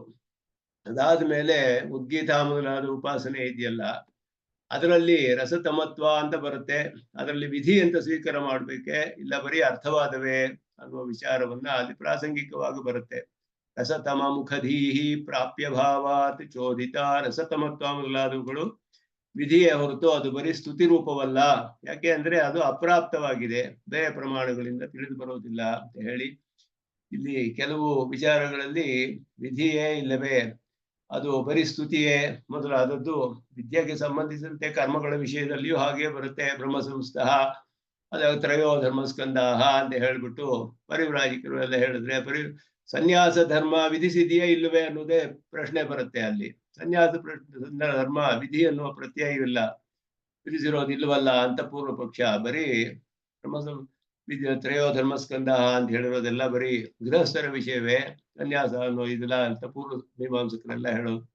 ಅಲ್ಲಿ ಹೇಳುವಾಗ ಯಾವುದು ವಿಧಿ ಯಾವುದು ಅರ್ಥವಾದ ಈ ವಿಚಾರ ಎಲ್ಲ ಬಂದ್ರೆ ಪ್ರಾಸಂಗಿಕವಾಗಿ ಉದ್ಗೀತ ಉಪಾಸನೆಯಲ್ಲಿಯೂ ಆ ಸಂದೇಹ ಬರುತ್ತೆ. ರಸತಮತ್ವ ಅನ್ನುವುದು ಬರೀ ಅರ್ಥವಾದವೇ, ಪ್ರಶಂಸೆಯೇ, ಇಲ್ಲ ವಿಧಿಯೇ ಅಂದ್ರೆ ಅಲ್ಲಿ ವಿಧಿ ಹೇಳದೆ ಹೋದ್ರು ವಿಧಿ ಅಂತ ಕಲ್ಪನೆ ಮಾಡ್ಬೇಕು ಅನ್ನೋದನ್ನ ಸ್ಥಾಪನೆ ಮಾಡಿದ್ರು. ಅದು ಅದಾದ ಮೇಲೆ ಇದು ಸ್ತುತಿ ಮಾತ್ರ ಅಧಿಕರಣ ಅಂತ ಅದು ಎರಡನೆಯದು 4ನೇ ಪಾದದಲ್ಲಿ. ವಿದ್ಯಾವಿಧಿ ಸವಿಧ ಜುಷಾಂ, ಅದರಲ್ಲಿ ಉಪಾಸನೆಯನ್ನು ವಿಧಿಸುವಲ್ಲಿ ಪ್ರಕರಣದಲ್ಲಿ ಹೇಳಿರುವಂತಹ ಆಖ್ಯಾನಾನಾಂ, ಕಥೆಗಳು ಆಖ್ಯಾನ ಕಥೆಗಳು ಅಂತ ಹೇಳಿರೋದು ಪಾರಿಪ್ಲವಗಳು, ಪಾರಿಪ್ಲವಾರ್ಥಾಧಿಕರಣ ಅನ್ನೋದು. ಅಲ್ಲಿ ಶ್ವೇತಕೇತಃ ಕ್ಷೇತಕೇತು ಹಾರುಣೇಯ ಆಸ ತದ್ವಿಧಾನಾರ್ಥತೆಯು ಚ, ಆಯಾ ಉಪಾಸನೆಗಳು ವಿಧಿಸಿದ್ದಕ್ಕಾಗಿ ಬಂದಿವೆ ಅನ್ನೋದನ್ನ ಪಾರಿಪ್ಲವಾರ್ಥಾಧಿಕರಣದ ಅರ್ಥ. ಪಾರಿಪ್ಲವಾರ್ಥ ಅಧಿಕರಣದಲ್ಲಿ ಪಾರಿಪ್ಲವಗಳು ಅಂತ ಹೇಳಿದ್ರೆ ಆಖ್ಯಾಯಿಕ ಅಂತ ಅರ್ಥ. ಪಾರಿಪ್ಲವ ಅನ್ನೋ ಶಬ್ದಕ್ಕೆ ಆಖ್ಯಾನಾನಿ ಶಂಸಂತಿ ಅಂತ ಬರುತ್ತೆ ಅಶ್ವಮೇಧ ಯಾಗ ಮೊದಲಾದವುಗಳಲ್ಲಿ. ಈ ಕಥೆಗಳೆಲ್ಲ ಅನೇಕವಾಗಿ ಉಪನಿಷತ್ತಲ್ಲಿ ಬರುತ್ತೆ. ಶ್ವೇತಕೇತುವಿನ ಕಥೆಯಾಗಲಿ, ಇಲ್ಲ ಅಶ್ವಪತಿ ಕೇಕೆಯನ ಕಥೆಯಾಗಲಿ, ಜಾನಶ್ರುತಿ ಪೌತ್ರಾಯಣ ಕಥೆಯಾಗಲಿ, ಮೊದಲಾದದೆಲ್ಲ ಅನೇಕ ಕಥೆಗಳು ಬಂದು ಅಲ್ಲಿ ವಿದ್ಯೆಯು ಹೇಳಲ್ಪಟ್ಟಿದೆಯಲ್ಲ, ಈ ಕಥೆಗಳಿಗೆ ಏನು ಪ್ರಯೋಜನವಿಲ್ವೇ ಅಂತ ಹೇಳಿದ್ರೆ ಅದಕ್ಕೆಲ್ಲವೂ ಕೂಡ ವಿದ್ಯೆಗೆ ಸಂಬಂಧಿಸಿದಂತೆ ಅದಕ್ಕೆ ವಿಶೇಷವಾಗಿ ಅದಕ್ಕೂ ಪ್ರಯೋಜನವಿದೆ. ವಿದ್ಯಾ ವಿಶೇಷವನ್ನು ತಿಳಿಸುವುದಕ್ಕೋಸ್ಕರವೇ ಈ ಕಥೆಗಳೆಲ್ಲ ಬಂದಿರೋದೇ ಹೊರತು ಅದಕ್ಕೆ ಬರೀ ಅಶ್ವಮೇಧ ಯಾಗ ಮೊದಲಾದಲ್ಲಿ ಹೇಳುವ ಮನು ಮೊದಲಾದ ಕಥೆಗಳು ಆಯಾ ಕೆಲವು ಕಥೆಗಳು ಮಾತ್ರವೇ ಅಲ್ಲಿ ಹೇಳಲ್ಪಟ್ಟಿದೆಯೇ ಹೊರತು ಅದಕ್ಕೆ ಮಾತ್ರವೇ ಅಲ್ಲಿ ಪಾರಿಪ್ಲವ ಆಖ್ಯಾನ ಅಂತ ಹೇಳಲ್ಪಡೋದು, ಎಲ್ಲದಕ್ಕೂ ಅಲ್ಲ. ಉಪನಿಷತ್ತಿನಲ್ಲಿ ಬರುವ ಕಥೆಗಳಿಗೆ ವಿಶೇಷವಾದ ಒಂದು ಪ್ರಯೋಜನವಿದೆ ಅನ್ನೋದನ್ನ ತಿಳಿಸಿದ್ರು ಪಾರಿಪ್ಲವಾರ್ಥಾಧಿಕರಣ. ಅದಾದ್ಮೇಲೆ ಊರ್ಧ್ವರೇತಸ್ವಪಿ, ಊರ್ಧ್ವರೇತಸ್ಕರ ಆಶ್ರಮದಲ್ಲಿಯೂ ವಿದ್ಯಾ ಸಾಂಗ, ಬ್ರಹ್ಮೋಪಾಸನೆ ಆಯಾ ಆಶ್ರಮಗಳಿಗೆ ನಿಯತವಾದ ಧರ್ಮಗಳನ್ನ ಅಂಗವಾಗಿ ಹೊಂದಿದೆ ಅನ್ನೋದನ್ನ ಅಗ್ನಿ ಇಂಧನಾಧಿಕರಣದ ಅರ್ಥ ಹೇಳಿದ್ರು. ಅಗ್ನಿ ಇಂಧನಾದ್ಯಪೇಕ್ಷಾ ಅಂತ ಹೇಳ್ಬಿಟ್ಟು ಅಗ್ನಿ ಇಂಧನಾದಿಗಳು ಅಂದ್ರೆ ಅಗ್ನಿಯಾಧಾನ ಮಾಡುವುದು ಮೊದಲಾದದೆಲ್ಲ ಇದೆಯಲ್ಲ, ಅಗ್ನಿಹೋತ್ರಾದಿ ಕರ್ಮಗಳು ಯಾವ ಜೀವ ಮಾಡಬೇಕು ಅಂತ ಹೇಳಿದೆ. ಯಾವ ಜೀವಂ ಅಗ್ನಿಹೋತ್ರಂ ಜುಹೋತಿ ಅಂದ್ರೆ ಬದುಕಿರೋವರೆಗೂ ಅಗ್ನಿಹೋತ್ರ ಮಾಡ್ಬೇಕು. ಬರೀ ಬದುಕಿರೋದೇ ಅಧಿಕಾರವಾಯ್ತು ಅಲ್ಲಿಗೆ. ಯಾರ್ಯಾರು ಬದುಕಿದಾರೋ ಅದೆಲ್ಲ ಮಾಡ್ಬೇಕು ಅಂತ ಆಗ್ಬಿಟ್ರೆ ಅವನು ಅದನ್ನ ಬಿಡೋ ಹಂಗೆ ಇಲ್ಲ. ಅಗ್ನಿಯನ್ನು ಉದ್ವಾಸನೆ ಮಾಡಿದ್ರೆ ದೋಷ ಹೇಳಿದೆ. ಅಗ್ನಿ ಉದ್ವಾಸನೆ ಮಾಡೋಂಗಿಲ್ಲ, ಜೀವನವೆಲ್ಲ ಮಾಡ್ಬೇಕು ಅಂದ್ರೆ ಹೇಗೆ ಅವನು ಸನ್ಯಾಸಕ್ಕೆ ಹೋಗಕ್ ಸಾಧ್ಯ? ಸನ್ಯಾಸನ ಆಶ್ರಮವೇ ಇಲ್ಲ ಅಂತ ಹೇಳ್ತಾರೆ ಗೃಹಸ್ಥರೇ ಅದನ್ನೇ ಹೇಳಿರೋದಲ್ಲಿ ಅಂತ ಹೇಳಿದ್ರೆ ಅದಲ್ಲ. ಅಗ್ನಿ ಇಂಧನಾದಿ ಅಂತ ಹೇಳಿದ್ರೆ ಯಜ್ಞದಾನಾದಿಗಳೆಲ್ಲ ಹೇಳಿರೋದು, ಅಲ್ಲಿ ಹೇಳಿರೋದು ಯಾವ್ಯಾವ ಕರ್ಮ ಯಾವ್ಯಾವ ಆಶ್ರಮಕ್ಕೆ ಅಂಗವಾಗಿ ಹೇಳಿದ್ಯೋ ಆ ಕರ್ಮಗಳು ಅಂತ ಅರ್ಥವೇ ಹೊರತು ಗೃಹಸ್ಥರಿಗೆ ಹೇಳಿದ ಅಗ್ನಿಹೋತ್ರವೇ ಎಲ್ಲರಿಗೂ ಅಂತ ಅರ್ಥವಲ್ಲ. ಅಲ್ಲಿ ಯಾವ ಆಶ್ರಮದ ಕರ್ಮಗಳು ಅಂತ ಅರ್ಥ ತಗೊಳ್ಬೇಕು ಹೊರತು ಗೃಹಸ್ಥರು. ಇವಾಗ ಶ್ರೀ ಕೃಷ್ಣನು ಹೇಳ್ದ ಭಗವದ್ಗೀತೆಯಲ್ಲಿ ನಿರಾಶೀ ನಿರ್ಮಮೋ ಭೂತ್ವ ಯುದ್ಧಸ್ವ ವಿಗತಜ್ವರ ಮಯಿ ಸರ್ವಾಣಿ ಕರ್ಮಾಣಿ ಸನ್ಯಸ್ಯ ಅಧ್ಯಾತ್ಮಚೇತಸ ನಿರಾಶೀ ನಿರ್ಮಮೋ ಭೂತ್ವ ಯುದ್ಧಸ್ವ ವಿಗತಜ್ವರ. ಇವಾಗ ಆಗ್ತಿರೋದು ಅದೇ. ಆದ್ರೆ ಅರ್ಜುನನಿಗೆ ಏನ್ ಹೇಳ್ದ ಅವನು ಅಂದ್ರೆ, ಎಲ್ಲ ಕರ್ಮ ಕರ್ತೃತ್ವವನ್ನು ತ್ಯಾಗ ಮಾಡಿ ನನ್ನಲ್ಲಿ ಅನುಸಂಧಾನ ಮಾಡಿ ಫಲಾಶೆ ಬಿಟ್ಟು ಮಮತಾ ತ್ಯಾಗ ಮಾಡಿ ಯುದ್ಧ ಮಾಡು ಅಂತ ಹೇಳ್ದ. ಯುದ್ಧ ಮಾಡು ಅಂದ್ರೆ ಎಲ್ಲರೂ ಯುದ್ಧ ಮಾಡ್ಬೇಕೆ ಅಂತ ಪ್ರಶ್ನೆ ಬರುತ್ತೆ. ಈಗೆಲ್ಲ ಅದನ್ನೇ ಮಾಡ್ತಾ ಇದ್ದಾರೆ. ಆದ್ರೆ ಯುದ್ಧಸ್ವ ಅಂತ ಅರ್ಜುನನಿಗೆ ಹೇಳಿದ್ದು ಏನ್ ಅರ್ಥ ಅದರಲ್ಲಿ ಅಂದ್ರೆ, ಅವನ ವರ್ಣಾಶ್ರಮ ಧರ್ಮ ಅದು. ಇದು ಧರ್ಮ ಯುದ್ಧವಾದ್ದರಿಂದ ಅದು ಮಾಡೋದು ಅವನಿಗೆ, ಕ್ಷತ್ರಿಯನಿಗೆ ಧರ್ಮವಾಗುತ್ತೆ, ಅಧರ್ಮವಲ್ಲ. ಅವನಿಗೆ ಧರ್ಮ ಅಧರ್ಮ ಧಿಯಾಕುಲಂ, ಆಕುಲದಾಗಿತ್ತು ಮನಸ್ಸು ಅವನಿಗೆ. ಧರ್ಮ ಅಧರ್ಮ ಯಾವುದು ಅಂತ ತಿಳಿಲಿಲ್ಲ. ಅವನು ಧರ್ಮವನ್ನ ಅಧರ್ಮ ಅಂತ ತಿಳಿದ್ಬಿಟ್ಟು ಕೃಷ್ಣನೊಡನೆ ವಾದ ಮಾಡ್ತಿದ್ದ. ಯುದ್ಧಸ್ವ ವಿಗತ ಜ್ವರ, ಯುದ್ಧ ಮಾಡು, ಎಲ್ಲ ಸಾತ್ವಿಕ ತ್ಯಾಗ ಮಾಡಿ ಯುದ್ಧ ಮಾಡು ಅಂದ್ರೆ ಎಲ್ಲರೂ ಯುದ್ಧ ಮಾಡ್ಬೇಕು ಅಂತ ಅರ್ಥವೇ? ಅಲ್ಲಿ ವರ್ಣಾಶ್ರಮ ಧರ್ಮ ಆ ರೀತಿಯಲ್ಲಿಯೇ ಅನೇಕ ಕಡೆ ನಾವು ಅರ್ಥ ಮಾಡ್ಕೊಳ್ಬೇಕು. ಯಜ್ಞಾದಿ ಕರ್ಮಗಳು ಹೇಳಿರೋದು ಗೃಹಸ್ಥರಿಗೆ ಮಾತ್ರವೇ. ಗೃಹಸ್ಥ ಆಶ್ರಮ ಬಿಟ್ರೆ ಅವರು ಸನ್ಯಾಸ ಸ್ವೀಕಾರಕ್ಕೂ ವಿಧಿ ಇದೆ. ಅಂಥ ಸನ್ಯಾಸಿಗಳಿಗೂ ಅವರ ಆಶ್ರಮ ಧರ್ಮಗಳನ್ನು ಮಾಡಿಕೊಂಡು ಉಪಾಸನೆ ಮಾಡ್ಬೋದು. ಅದನ್ನೆಲ್ಲ ಇಲ್ಲಿ ಹೇಳ್ತಾರೆ. ಅದರಿಂದ ಸನ್ಯಾಸಿಗಳಿಗೂ ವಾನಪ್ರಸ್ಥರಿಗೂ ಕೂಡ ವಿದ್ಯಾ ಸಾಂಗ ಬ್ರಹ್ಮೋಪಾಸನೆಯು ಆಯಾ ಆಶ್ರಮಗಳಿಗೆ ನಿಯತವಾದ ಧರ್ಮಗಳನ್ನು ಅಂಗವಾಗಿ ಹೊಂದಿದೆ. ಅಗ್ನಿ ಇಂಧನಾದಿ ಅಧಿಕರಣದಲ್ಲಿ ಅದನ್ನು ಸ್ಥಾಪನೆ ಮಾಡಿದ್ರು. ಗೃಹವತಿ ಸ, ಗೃಹಸ್ಥರಾದ ಬ್ರಹ್ಮೋಪಾಸಕಗಳ ವಿಷಯದಲ್ಲಿ ಉಪಾಸನೆಯು, ಇಲ್ಲಿ ಸಾ ವಿದ್ಯಾ ಅನ್ನೋದು ಸ್ತ್ರೀಲಿಂಗ ಶಬ್ದವಾದ್ದರಿಂದ ಗೃಹವತಿ ಅಂತ ಇಲ್ಲಿ ಸ್ತ್ರೀಲಿಂಗ ಬಂದಿದೆ. ಗೃಹಸ್ಥರು ಅಂತ ಅರ್ಥ ಅಲ್ಲಿ. ಗೃಹವತಿ ಸಾ ಅಂದ್ರೆ ಉಪಾಸನೆಗೆ ಹೇಳ್ತಾ ಇರೋದು. ವಿದ್ಯಾ ಅನ್ನೋದು ಸ್ತ್ರೀಲಿಂಗ ಶಬ್ದ. ಯಜ್ಞದಾನಾದಿ ಅಪೇಕ್ಷಾ, ಯಜ್ಞದಾನಾದಿಗಳನ್ನು ಅಂಗವಾಂಗ ಹೊಂದಿದೆ. ಸರ್ವಾಪೇಕ್ಷಾ ಚ ಅಂತ ಹೇಳಿದ್ರು. ಯಜ್ಞಾದಿಶ್ರುತೇ ಅಶ್ವವತಿ ಅಂತ ಸೂತ್ರ ಅಲ್ಲಿ ಹೇಳುವಾಗ ಸರ್ವಾಪೇಕ್ಷಾ ಅಧಿಕರಣದ ಅರ್ಥ ಅಲ್ಲಿ. ಸರ್ವಾಪೇಕ್ಷಾ ಚ ಯಜ್ಞ. ಹಂಗಾದ್ರೆ ಸನ್ಯಾಸಿಗಳು ಅವರ ಅಗ್ನಿಹೋತ್ರ ಮಾಡದೇನೆ ಉಪಾಸನೆ ಮಾಡಿದ್ರೆ ಉಪಾಸನೆಗೆ ಅಗ್ನಿಹೋತ್ರ ಅಂಗವಾಗಿ ಬೇಕಾಗಿಲ್ಲ ಅಂತ ಅರ್ಥವಾಗುತ್ತೆ. ಪೂರ್ವ ಪಕ್ಷ ವಾದ ಮಾಡೋದು ಹೀಗೆ. ಸನ್ಯಾಸಾಶ್ರಮ ಇದೆ, ಅವರು ಅವರ ಆಶ್ರಮ ಧರ್ಮ ಅಗ್ನಿಹೋತ್ರ ಮಾಡ್ಬೇಕಾಗಿಲ್ಲ ಅವರು, ಯಾಕೆಂದ್ರೆ ಅವ್ರ ಆಶ್ರಮದಲ್ಲಿ ಹೇಳಿಲ್ಲ ಅಂದ್ರೆ. ಅಗ್ನಿಹೋತ್ರವಿಲ್ಲದೇನೆ ಉಪಾಸನೆ ಫಲ ಕೊಡೋದಾದ್ರೆ ಮೋಕ್ಷ ಫಲವನ್ನ ಗೃಹಸ್ಥಾನ ಯಾಕೆ ಮಾಡ್ಬೇಕು? ಅವನು ಬಿಡ್ಬೋದಲ್ಲ. ಅವನು ಅದನ್ನು ಬಿಟ್ಟರು ಕೂಡ ಫಲ ಕೊಡ್ಬೇಕಲ್ಲ ಅಂದ್ರೆ ಅವನಿಗೆಲ್ಲ ಅಪೇಕ್ಷೆಯೂ ಇದೆ.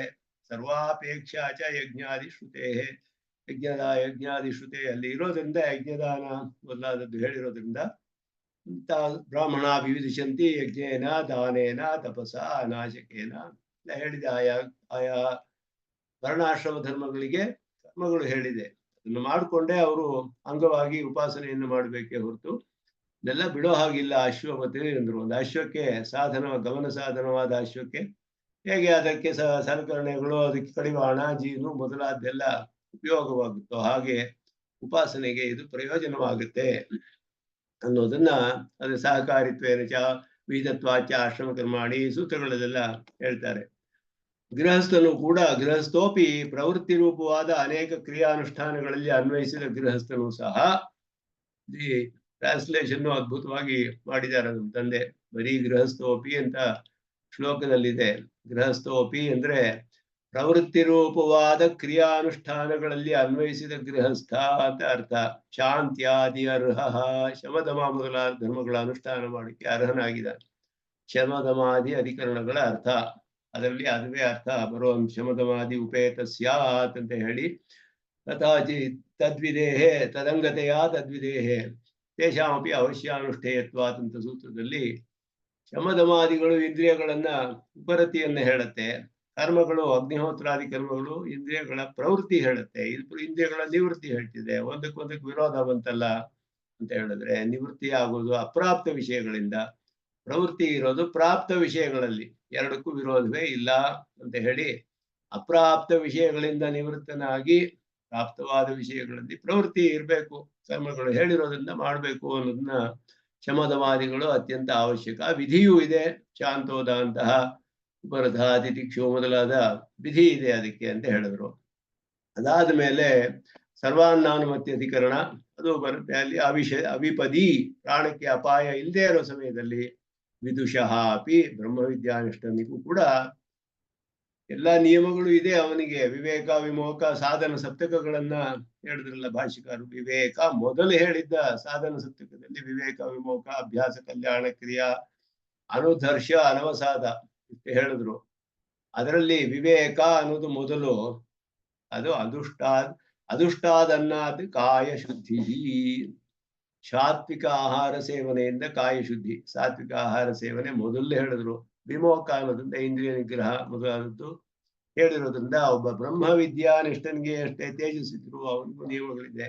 ಆದ್ರೆ ಉಶಸ್ತ ಚಾಕ್ರಾಯಣರು ಅವರು ಉಚ್ಛಿಷ್ಟವನ್ನು ತಿಂದ್ರು, ಪರಿವಿಹಿತವನ್ನು ತಿಂದ್ರು. ಉಚ್ಛಿಷ್ಟವಾಗಿ, ಸ್ವಚ್ಛಿಷ್ಟವಾಗಿ, ಪರಿವಿಹಿತವಾಗಿ, ಪಾತ್ರೋಚ್ಛಿಷ್ಟವಾಗಿ ಎಲ್ಲವನ್ನೂ ತಿಂದು ಹೋಗಿ ಯಾಗ ಮಾಡಿಸಿದ್ರಲ್ಲ. ಅಂದ್ರೆ ಪ್ರಾಣ ಹೋಗುವ ಸಮಯ ಆಯ್ತು ಅವರಿಗೆ. ಅಂತಹ ಸಮಯದಲ್ಲಿ ಸರ್ವಾನ್ನಾನುಮತಿ ಇದೆ ಹೊರತು ಆಪತ್ತಿನ ವಿಷಯ, ಪ್ರಾಣ ಹೋಗುವ ವಿಷಯದಲ್ಲಿ ಅವರ ಆಚರಣೆಯಲ್ಲಿಯೇ ಕಂಡು ಬರುತ್ತೆ. ಅವನು ಮಾಹುತನು ಮೊದಲು ಪಾತ್ರೋಚ್ಛಿಷ್ಟವಾದ ಹುರುಳಿಯನ್ನು ಕೊಟ್ಟ, ಅವ್ರಿಗೆ ತಿಂದ್ರು. ಆಮೇಲೆ ನೀರು ಕೊಡ್ತಾನ ಅವನು. ನೀರು ಕುಡೀರಿ, ಇದು ಹುರುಳಿ ತಿಂದ್ರಲ್ಲ, ನೀರು ತಗೊಳ್ಳಿ ಅಂದ್ರೆ ಬೇಡ, ಅದು ಉಚ್ಚಿಷ್ಟ ಅಂತ ಹೇಳಿದ್ರು. ಈಗ ತಾನೇ ನನ್ನ ಪಾತ್ರೆಯಲ್ಲಿ ಉಚ್ಚಿಷ್ಟವಾದದ್ದು ತಿಂದ್ರು, ಇದು ಹೇಗೆ ಉಚ್ಚಿಷ್ಟವಾಗುತ್ತೆ? ಅವ್ರು ಹೇಳಿದ್ರು, ಅದು ತಿಂದೆ ಹೋದ್ರೆ ನನ್ನ ಪ್ರಾಣ ಉಳಿತಾ ಇರ್ಲಿಲ್ಲ, ಇದು ತಿಂದೆ ಹೋದ್ರೆ ಉಳಿಯುತ್ತೆ. ಇದು ನಾನು ಇಚ್ಛೆಯಿಂದ ತಗೊಂಡಂಗ ಆಗುತ್ತೆ, ಅದು ದೋಷ. ಉಚ್ಚಿಷ್ಟ ತಗೋಬಾರ್ದು. ಆದ್ದರಿಂದ ಆಚರಣೆಯಲ್ಲಿ ಕಂಡು ಬರುತ್ತೆ. ಇದು ಉಪಾಸಕರಿಗೂ ಕೂಡ ಈ ರೀತಿ ನಿಯಮಗಳಿದೆ ಅನ್ನೋದನ್ನ ಅಲ್ಲಿ ಹೇಳಿದ್ರು. ಅನ್ನ ಶುದ್ಧಿ ಮೊದಲಾದ ಸಾತ್ವಿಕ ಆಹಾರ ಸೇವನೆಯಿಂದ ಮನಸ್ಸು ಬಹಳ ಶುದ್ಧ. ಆಹಾರ ಶುದ್ಧವು ಸತ್ವಶುದ್ಧಿ, ಸತ್ವಶುದ್ಧಿ ಶುದ್ಧವು ಧ್ರುವ ಸ್ಮೃತಿ, ಸ್ಮೃತಿ ಲಂಬೆ ಸರ್ವಗ್ರಂಥೀನಾಂ ವಿಪ್ರಮೋಕ್ಷ ಅಂತ ಶ್ರುತಿ ಪ್ರಮಾಣವಿರೋದ್ರಿಂದ ಧ್ಯಾನ ಏರ್ಪಡಬೇಕಾದ್ರೆ, ಅವನಿಗೆ ಮನಸ್ಸು ಶುದ್ಧವಾಗಬೇಕಾದ್ರೆ ಮನಸ್ಸಿನ ಮೇಲೆ ಪರಿಣಾಮ ಮಾಡುವ ಆಹಾರದಲ್ಲಿ ನಿಯಮವಿರಬೇಕು. ಸಾತ್ವಿಕ ಆಹಾರ ಅಂತ ಹೇಳಿ ಅದನ್ನ ಸರ್ವಾನ್ನಾನುಮತಿ ಅಂತ ಹೇಳಿ 7 ಅಧಿಕರಣಗಳು 3ನೇ ಪಾದದ ಅರ್ಥ. 4ನೇ ಪಾದದ ಅರ್ಥ. 4ನೇ ಪಾದದಲ್ಲಿ ಮೊದಲ 7 ಅಧಿಕರಣಗಳು, 15 ಅಧಿಕರಣಗಳಿದೆ 4ನೇ ಪಾದದಲ್ಲಿ. ಮೊದಲ 7 ಅಧಿಕರಣಗಳು. ಮುಂದಿನ 8 ಅಧಿಕರಣಗಳಲ್ಲಿ ಹೇಳ್ತಾರೆ, ಏಕಂ ವಿದ್ಯಾಶ್ರಮಾರ್ಥಂ ವಿಧುರಮವಿಯುತಂ ವಿದ್ಯಯಾ ಹುಶ್ಚ್ಯುತಂ ನ ಕೃತ್ವಂಗೇ ದೃಷ್ಟಿ ಋತ್ವಿಕೃತಿರಥ ಮುನಿತ ಚೋದಿತಾಧ್ಯಾನ ಸಿದ್ಧ್ಯೈ ಬಾಲ್ಯಂ ಶಕ್ತ್ಯಾದಿ ಗುಪ್ತಿ ಬಲವದಭಿಹತೈ ಕರ್ಮಭಿರ್ನಾನ್ಯ ವಿದ್ಯಾ ತದ್ವನ್ಮುಕ್ತ್ಯರ್ಥ ವಿದ್ಯಾ ಸ್ವಜನಕ ಸುಕೃತೈ ಇತ್ಯುವಾಚಾತ್ರ ಪಾದೇ. ಈ ಪಾದದಲ್ಲಿ ಇದರಲ್ಲಿ ಕಡೆಯ ಅಧಿಕರಣಗಳ ಅರ್ಥವನ್ನ ಇಲ್ಲಿ ಹೇಳ್ತಾರೆ. ಏಕಂ ವಿದ್ಯಾಶ್ರಮಾರ್ಥಂ, ಒಂದೇ ಕರ್ಮ ಉಪಾಸನೆ ಬ್ರಹ್ಮೋಪಾಸನಾರ್ಥವಾಗೂ ಆಗಬಹುದು, ಆಶ್ರಮ ಕರ್ಮಾರ್ಥವಾಗೂ. ವಿಹಿತತ್ವಾಚ ಆಶ್ರಮ ಕರ್ಮಾಣಿ ಅಂತ ಹೇಳಿದ್ರು. ವಿಹಿತತ್ವಾಚ ಆಶ್ರಮ ಕರ್ಮಾಣಿ ಇದು ಯಾಕೆ ಬರುತ್ತೆ ಅಂತ ಹೇಳಿದ್ರೆ, ಅಂಗಗಳು ಕರ್ಮ ವರ್ಣಾಶ್ರಮ ಧರ್ಮಗಳು ಉಪಾಸನೆಗೆ ಅಂಗ ಅಂತ ಸ್ಥಾಪನೆ ಮಾಡಿದ್ರು. ಉಪಾಸನೆಗೆ ಅಂಗ ಅಂತ ಆದ್ಬಿಟ್ಮೇಲೆ ಅದು ಉಪಾಸನೆ ಮಾಡದೇ ಇರುವ ಗೃಹಸ್ಥ ಯಾಕೆ ಮಾಡ್ಬೇಕು? ಅದನ್ನ ಈ ಪ್ರಶ್ನೆ ಬರುತ್ತೆ. ಉಪಾಸನೆ ಮಾಡುವ ಗೃಹಸ್ಥ ಬೇಕಾದ್ರೆ ಅಗ್ನಿಹೋತ್ರ ಮಾಡ್ಕೊಳ್ಳಿ, ಅಂಗ ಆಗುತ್ತೆ ಉಪಾಸನೆಗೆ. ಉಪಾಸನೆ ಮಾಡದೇ ಇರೋ ಗೃಹಸ್ಥನಿಗೆ ಅದೇನ್ ಪ್ರಯೋಜನ? ಅವನು ಯಾಕೆ ಮಾಡ್ಬೇಕು ಅಂತ ಪ್ರಶ್ನೆ ಕೇಳಿದ್ರು. ವಿಹಿತತ್ವಾಚ, ವೇದ ವಿಹಿತವಾದ್ದರಿಂದ ಮಾಡ್ಲೇಬೇಕು ಅವನು. ವೇದದಲ್ಲಿ ವಿಧಿ ಇದೆ, ಆದ್ದರಿಂದ ಮಾಡ್ಲೇಬೇಕು. ಅದರಿಂದ ಅದೇ ಅಗ್ನಿಹೋತ್ರ ಉಪಾಸನೆಗೆ ಅಂಗವಾಗುತ್ತೆ. ಉಪಾಸನೆ ಮಾಡದೇ ಇರೋವನಿಗೆ ಆಶ್ರಮ ಕರ್ಮವಾಗುತ್ತೆ, ವೇದ ವಿಹಿತವಾದ ಆಶ್ರಮ ಕರ್ಮವಾಗುತ್ತೆ. ಆದ್ರಿಂದ ಒಂದೇ ಕರ್ಮ ಈ ರೀತಿ ಆಗುವುದರಲ್ಲಿ ವಿರೋಧವಿಲ್ಲ.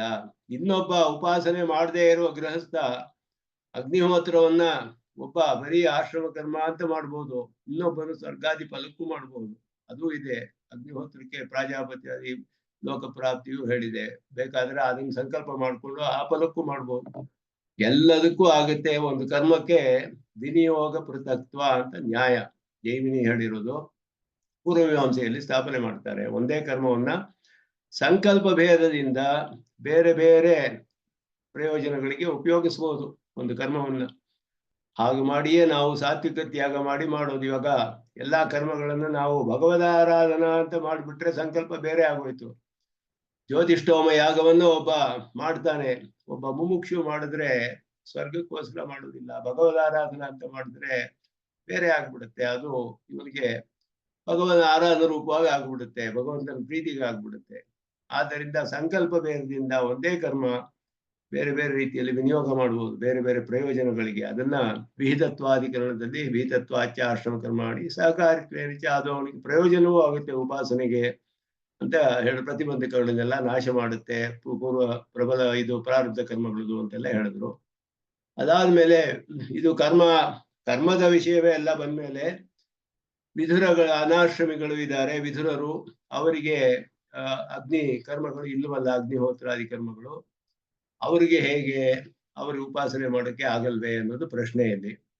ವಿಧುರಂ ಅವಿಯುತಂ, ಭಾರಿ ಮೃತರಾದ ಕಾರಣ ಯಜ್ಞಾದಿಗಳಿಗೆ ಅನರ್ಹನಾದ ವಿಧುರನಿಗೂ ವಿದ್ಯೆಯ ಯುತಮಾಹುಹು, ವೇದಾಂತಿಗಳು ಉಪಾಸನೆಯನ್ನು ಉಳ್ಳವನು ಅಂತ ಹೇಳಿದ್ರು. ವೇದಾಂತದಲ್ಲಿ ಹೇಳಿದ ವಿಷಯ ಇದು. ವಿದುರಾಧಿಕರಣದ ಅರ್ಥ ಗೃಹಸ್ಥರಿಗೆ, ಪೂರ್ವ ಮೀಮಾಂಸಕರಿಗೆ ಅವರು ಹೇಳೋದಿಲ್ಲ. ಆದ್ರೆ ಇಲ್ಲಿ ಉಪಾಸನೆಗೆ ಅವನಿಗೆ ಅರ್ಹತೆ ಇದೆ. ಯಾಕೆ ಅಂದ್ರೆ ಯಜ್ಞೇನ ದಾನೇನ ತಪಸ ನಾಶಕೇನ ಬ್ರಾಹ್ಮಣ ವಿವಿಧಿಶಂತಿ. ಯಾಜ್ಞವಲ್ಕ್ಯರು ಹೇಳ್ತಾರೆ ಗಾರ್ಗಿಗೆ, ಏತದ್ವೈತದ ಅಕ್ಷರಂ ಗಾರ್ಗಿ ಬ್ರಾಹ್ಮಣ ವಿವಿಧಿಶಂತಿ, ಯಜ್ಞೇನ ದಾನೇನ ತಪಸ ನಾಶಕೇನ. ಬರೀ ಯಜ್ಞವಲ್ಲ, ಅಲ್ಲಿ ದಾನ ತಪಸ್ಸೆಲ್ಲ ಹೇಳಿದೆ. ದಾನ ತಪಸ್ಸೆಲ್ಲ ಎಂದೇ ಆಶ್ರಮಕ್ಕೆ ಏಕಾಂತವಾದದ್ದಲ್ಲ. ಅಂದ್ರೆ ಕೇವಲ ಈ ಆಶ್ರಮದವ್ರು ಮಾತ್ರ ಮಾಡ್ಬೋದು ಅಂತ ಅಲ್ಲ, ಎಲ್ಲ ಆಶ್ರಮದವರು ಮಾಡ್ಬೋದು, ಎಲ್ಲರೂ ಮಾಡ್ಬೋದು, ವಿದುರರು ಮಾಡ್ಬೋದು. ದಾನ ತಪಸ್ಸು ಅವರು ಕೂಡ ಮಾಡ್ಬೋದು. ಈ ರೀತಿ ಮಾಡೋಕ್ ಸಾಧ್ಯವಾದ್ರಿಂದ ಅದರಿಂದಲೇ ಅವರಿಗೆ ಉಪಾಸನೆ ಸಾಧ್ಯವಾಗುತ್ತೆ. ಅದರಿಂದ ಅವರಿಗೂ ಇದೆ ಅನ್ನೋದು ವಿದುರಾಧಿಕರಣದಲ್ಲಿ ಹೇಳಿದ್ರು. ಚ್ಯುತಂ ನ, ಇದು ಭ್ರಷ್ಟರಾದರಿಗೆ ಆಶ್ರಮಗಳಿಂದ ಚ್ಯುತಿ ಹೊಂದವರಿಗೆ ಅಧಿಕಾರವಿಲ್ಲ, ಅದನ್ನ ಹೇಳಿದ್ರು. ತದ್ಭೂತಾಧಿಕರಣ, ತದ್ಭೂತ ಅತದ್ಭಾವ ಅಂತ ಹೇಳಿ ಮಾಡಕ್ಕಾಗೋದಿಲ್ಲ ಅವರಿಗೆ. ಮತ್ತೆ ಅವರು ಮನೈಷ್ಠಿಕ ಬ್ರಹ್ಮಚಾರಿ, ಅದರಿಂದ ಪತನವಾಗಿಬಿಟ್ರೆ ಅವನು ಜೀವನವೆಲ್ಲ ಆಚಾರ್ಯರ ಕುಲದಲ್ಲಿಯೇ ಅತ್ಯಂತ ಆತ್ಮಾನಂ ಆಚಾರ್ಯ ಕುಲೇ ಅವಸಾದೆಯನ್ನೇ, ಜೀವನವೆಲ್ಲ ಹಂಗೆಯೇ ಇರ್ತೀನಿ ಅಂತ ಸಂಕಲ್ಪ ಮಾಡಿರ್ತಾನೆ.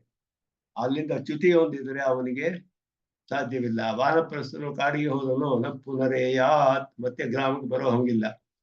ಬಂದ್ಬಿಟ್ರೆ ಅವನ ಉಪಾಸನೆಗೆ ಫಲ ಅಧಿಕಾರ ಹೋಗ್ಬಿಡುತ್ತೆ.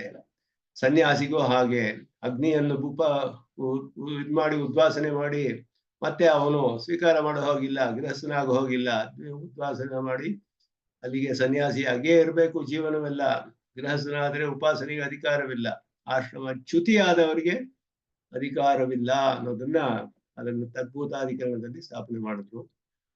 ಕ್ರತ್ವಂಗೆ, ಯಜ್ಞಕ್ಕೆ ಅಂಗವಾದ ಅವಯವವಾದ ಪ್ರಣವ ಮೊದಲಾದವುಗಳಲ್ಲಿ ದೃಷ್ಟಿ ಋತ್ವಿಕೃತಿ, ಉಪಾಸನೆ ಮಾಡುವುದು ಋತ್ವಿಕಗಳ ಕಾರ್ಯ ಅನ್ನೋದನ್ನ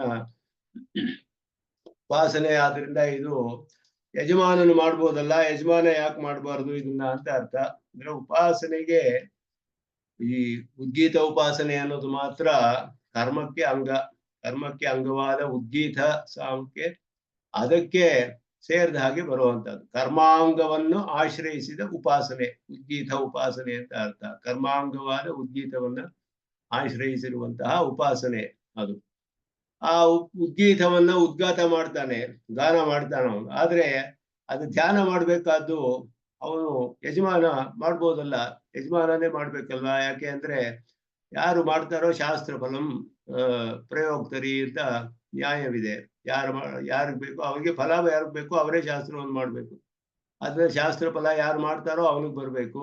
ಉಪಾಸನೆ ಇವನು ಮಾಡ್ಬೋದಲ್ಲ ಯಜಮಾನ, ಇಲ್ಲ ಅದರ ಋತ್ವಿಕರ್ಮವೇ ಅನ್ನೋದನ್ನ ಅಲ್ಲಿ ಸ್ಥಾಪನೆ ಮಾಡ್ತಾರೆ. ಅಲ್ಲಿ ಉದ್ಘಾಟನೆ ಮಾಡ್ಬೇಕದನ್ನ ಅಂತ ಹೇಳ್ಬಿಟ್ಟು ಇದೆಲ್ಲ ಪ್ರಾಸಂಗಿಕವಾಗಿ ಬರುವಂತಹದ್ದು. ಸ್ವಾಮ್ಯಧಿಕರಣ ಅನ್ನೋದು ಅರ್ಥ, ಅದು ಸ್ವಾಮ್ಯಧಿಕರಣ. ಮತ್ತೆ ಧ್ಯಾನ ಸಿದ್ಧೈ, ಬ್ರಹ್ಮೋಪನ ಉಪಾಸನೆ ಸಮಾಧಿ ಸಿದ್ಧಿಗಾಗಿ ಮುನಿತ ಚೋದಿತ ಧಾರಣ ರೂಪವಾದ ಮನನ ರೂಪವಾದ ನಿಷ್ಠೆ ಮೌನಂ ಅನ್ನೋದ್ರಿಂದ ಸಹಕಾರಿ ಅಂತರ ವಿದ್ಯಾಧಿಕರಣ. ಇನ್ನೊಂದು ಸಹಕಾರಿ ಅಂತರವೂ ಇದೆ, ಮೂರನೆಯದಾದ ಇದು ಮೂರನೆಯದಾದ ಮೌನ ಅಂತ ಹೇಳೋದು. ಸಹಕಾರಿ ಅಂತರಂ ಅಂತ ಹೇಳ್ಬಿಟ್ಟು ತೃತೀಯ ಮೂರನೆಯದಾದ ಮೌನ. ಪಾಂಡಿತ್ಯಂಚ ಬಾಲ್ಯಂಚ ನಿರ್ವಿದ್ಯ ಅಥ ಮುನಿಹಿ ಹೇಳಲ್ಪಟ್ಟಿದೆ. ಆದ್ದರಿಂದ ಅವನು ಭಗವಂತನ ದಿವ್ಯಮಗಳ ವಿಗ್ರಹದ ಧ್ಯಾನ ಅಭ್ಯಾಸ ಅಂತ ಸಾಧನ ಸಪ್ತಕಲ್ಲಿ ಹೇಳಿದಂತಹ ವಿಷಯ, ಅದನ್ನು ಅವನು ಮಾಡಬೇಕು ಅನ್ನೋದು. ಅದಕ್ಕೂ ಕೂಡ ವಿಧಿ ಕಂಡು ಬರೋದಿಲ್ಲ. ಮುನಿಹಿ ಅಂತ ಹೇಳಿದ್ಯಾ ಹೊರತು ಮುನಿಹಿ ಸ್ಯಾತ್ ಅಂತ ಹೇಳಿಲ್ಲ. ನಾವು ಕಲ್ಪನೆ ಮಾಡ್ಕೋಬೇಕು, ವಿಧಿ ಇದೆ ಅಂತ ನಾವು ತಿಳ್ಕೊಳ್ಬೇಕು. ಮುನಿಹಿ ಸ್ಯಾತ್ ಅಂತ ಸೇರಿಸ್ಕೊಂಡು ಕಲ್ಪನೆ ಮಾಡಿಕೊಂಡು ಅವನು ಮಾಡ್ಲೇಬೇಕು ಅನ್ನೋದು ವಿಧಿಸಿದೆ ಅಂತ ಅರ್ಥ. ಮತ್ತೆ ಬಾಲ್ಯಂ ಶಕ್ತಿಯಾದಿ ಗುಪ್ತಿ ಬಾಲ್ಯೇನ ತಿಷ್ಠಾಸೇತ್ ಬ್ರಹ್ಮೋಪಾಸನೆಗೆ ವಿಧಿಸಿರುವ ಬಾಲ್ಯ ಮಹಾತ್ಮೆಯನ್ನು ಪ್ರಕಾಶಪಡಿಸಿಕೊಳ್ಬಾರದು. ಅನಾವಿಷ್ಕಾರ ಅನಾವಿಷ್ಕುರ್ವನ್ವಯಾತ್ ಅಂತ ಸೂತ್ರದಲ್ಲಿ ಬಾಲನ ಭಾವ ಅನ್ನೋದು ಸಾಧ್ಯವಿಲ್ಲ, ಅದು ವಯೋಪ್ರಯುಕ್ತವಾದದ್ದು. ಬಾಲ ಕರ್ಮಗಳಲ್ಲಿ ಮಾಡುವಂತಹದ್ದು ಅವನು ಕಾಮಚಾರ, ಕಾಮವಾದ, ಕಾಮಭಕ್ಷಣ ಇದೆಲ್ಲ ಮಾಡ್ತಾನೆ. ತನ್ನ ಒಂದು ಮಹಿಮೆಯನ್ನು ತೋರಿಸ್ಕೊಳ್ಳದೆ ಇರುವಂತಹ ಸ್ವಭಾವವೂ ಇದೆ ಬಾಲರಿಗೆ. ಇದು ಯಾವುದು ಉಪಾಸಕನಿಗೆ ಇಲ್ಲಿ ಹೇಳಿರೋದು ಬಾಲ್ಯ ಅನ್ನುವ ಶಬ್ದದಿಂದ ಅಂದ್ರೆ ತನ್ನ ಮಹಿಮೆಯನ್ನ ತೋರಿಸ್ಕೊಳ್ಳದೆ ಇರೋದು. ಆದ್ರಿಂದ ಉಪಾಸಕನು ಪ್ರಕಾಶಪಡಿಸ್ಕೊಳ್ಬಾರದು ತನ್ನ ಮಹಿಮೆಯನ್ನ ಅನ್ನೋದು ಇಲ್ಲಿ ತೋರಿಸುತ್ತೆ. ಬ್ರಹ್ಮ ಅಂತೆ ಅದಾದ ಮೇಲೆ ಕಡೆ 2 ಅಧಿಕರಣಗಳಲ್ಲಿ ಇಲ್ಲಿ ಪ್ರತಿಬಂಧ ಫಲವಿದ್ರೆ ಅದು ನಿಯಮವಿದೆಯೇ ಇಲ್ಲವೇ ಫಲಕ್ಕೆ ಅನ್ನೋದನ್ನ ಬ್ರಹ್ಮೋಪಾಸನೆಗಿಂತ ಬೇರೆಯಾದ ಉಪಾಸನೆ ಬಲವದ ಅಭಿಹತೈಹಿ ಕರ್ಮಭಿಹಿ ನ ಪ್ರಬಲವಾದ ಪ್ರತಿಬಂಧಗಳನ್ನು ಕರ್ಮಗಳಿಂದ ನಿಷ್ಪನ್ನವಾಗೋದಿಲ್ಲ ಅನ್ನೋದನ್ನ ಐಹಿಕಾಧಿಕರಣದಲ್ಲಿ ಹೇಳಿದ್ರು. ತದ್ವತ್ ಮುಕ್ತ್ಯರ್ಥ ವಿದ್ಯಾ ಮೋಕ್ಷಕ್ಕಾಗಿ ಒಳ್ಳೆ ಇದು ಹಾಗೆಯೇ ಸ್ವಜನ ಸುಕೃತೈಹಿ ಮುಕ್ತಿ ಫಲಾಧಿಕರಣ ಅಂತ ಹೇಳಿ ಹೀಗೆ ಈ ಪಾದದಲ್ಲಿ 15 ಅಧಿಕರಣಗಳಲ್ಲಿ ಇಷ್ಟು ಅರ್ಥಗಳನ್ನ ಸೂತ್ರಕಾರರು ನಿರೂಪಣೆ ಮಾಡಿದ್ದಾರೆ. ಉಪಾಸನೆಗೆ ಸಂಬಂಧಿಸಿದ ಎಲ್ಲ ವಿಷಯಗಳು, ಉಪಾಸನೆಗೆ ಅಂಗವಾದ ಕರ್ಮದ ವಿಷಯಗಳು, ಇದೆಲ್ಲವನ್ನು ಇಲ್ಲಿ ಹೇಳಿದರು. ಹೇಳ್ಬಿಟ್ಟು ಇನ್ನು ಮುಂದೆ 4ನೆಯ ಇದು ಆರಂಭವಾಗುತ್ತೆ. ಆಮೇಲೆ ಈ ಪಾದದಲ್ಲಿ 3ನೇ ಅಧ್ಯಾಯದಲ್ಲಿ ಕೆಲವು ಮುಖ್ಯವಾದ ವಿಷಯಗಳನ್ನು ಇಲ್ಲಿ ತಿಳಿಸ್ತಾರೆ. ಇಲ್ಲಿ ಸ್ವಾಮಿ ದೇಶಿಕನ್ ಅದನ್ನು ಕೂಡ ಇಲ್ಲಿ ವಿಚಾರ ಮಾಡ್ತಾರೆ. ಮುಂದೆ 2 ಶ್ಲೋಕಗಳಲ್ಲಿ ಹೇಗೆ ನಮ್ಮ ಸಿದ್ಧಾಂತದಲ್ಲಿ ಈ ಉಪಾಸನಾ ಪಾದ ಅನ್ನೋದು ಸಾರ್ಥಕವಾಗಿದೆ ಅನ್ನೋದನ್ನ ತಿಳಿಸ್ತಾರೆ. ವಾಕ್ಯಾರ್ಥ ಜ್ಞಾನ ಮಾತ್ರಂ ಕತಿಚನ ಪುರುಷಃ ಮುಕ್ತಿಪಾಯಂ ಗೃಣಂತಿ ಜ್ಞಾನಂ ಕರ್ಮೇತಿ ಯುಗ್ಮಂ ಕರಣಮಿತಿ ಸಮುಚಿತ್ಯ ಮನ್ಯಂತ ಏಕೆ ಕರ್ಮ ಪ್ರಾಧಾನ್ಯಮನ್ಯೇ ನಿಜಗದುರಪರೇ ಮುಕ್ತಿಮಿಚ್ಛಂತ್ಯ ಸಾಧ್ಯಾಂ ಸರ್ವೇ ತೇಪ್ಯತ್ರ ಕರ್ಮಾಂಗಕ ಭಜನ ವಿಧಿ ಸ್ಥಾಪನೋಕ್ತ್ಯಾ ನಿರಸ್ತಾಹ ಸರ್ವೇಪಿ ನಿರಸ್ತಾಹ ಅಂದ್ರು. ಎಲ್ಲರೂ ನಿರಸ್ತರಾಗ್ಬಿಟ್ರು ಮಿದ್ದವರೆಲ್ಲ ಅಂತ.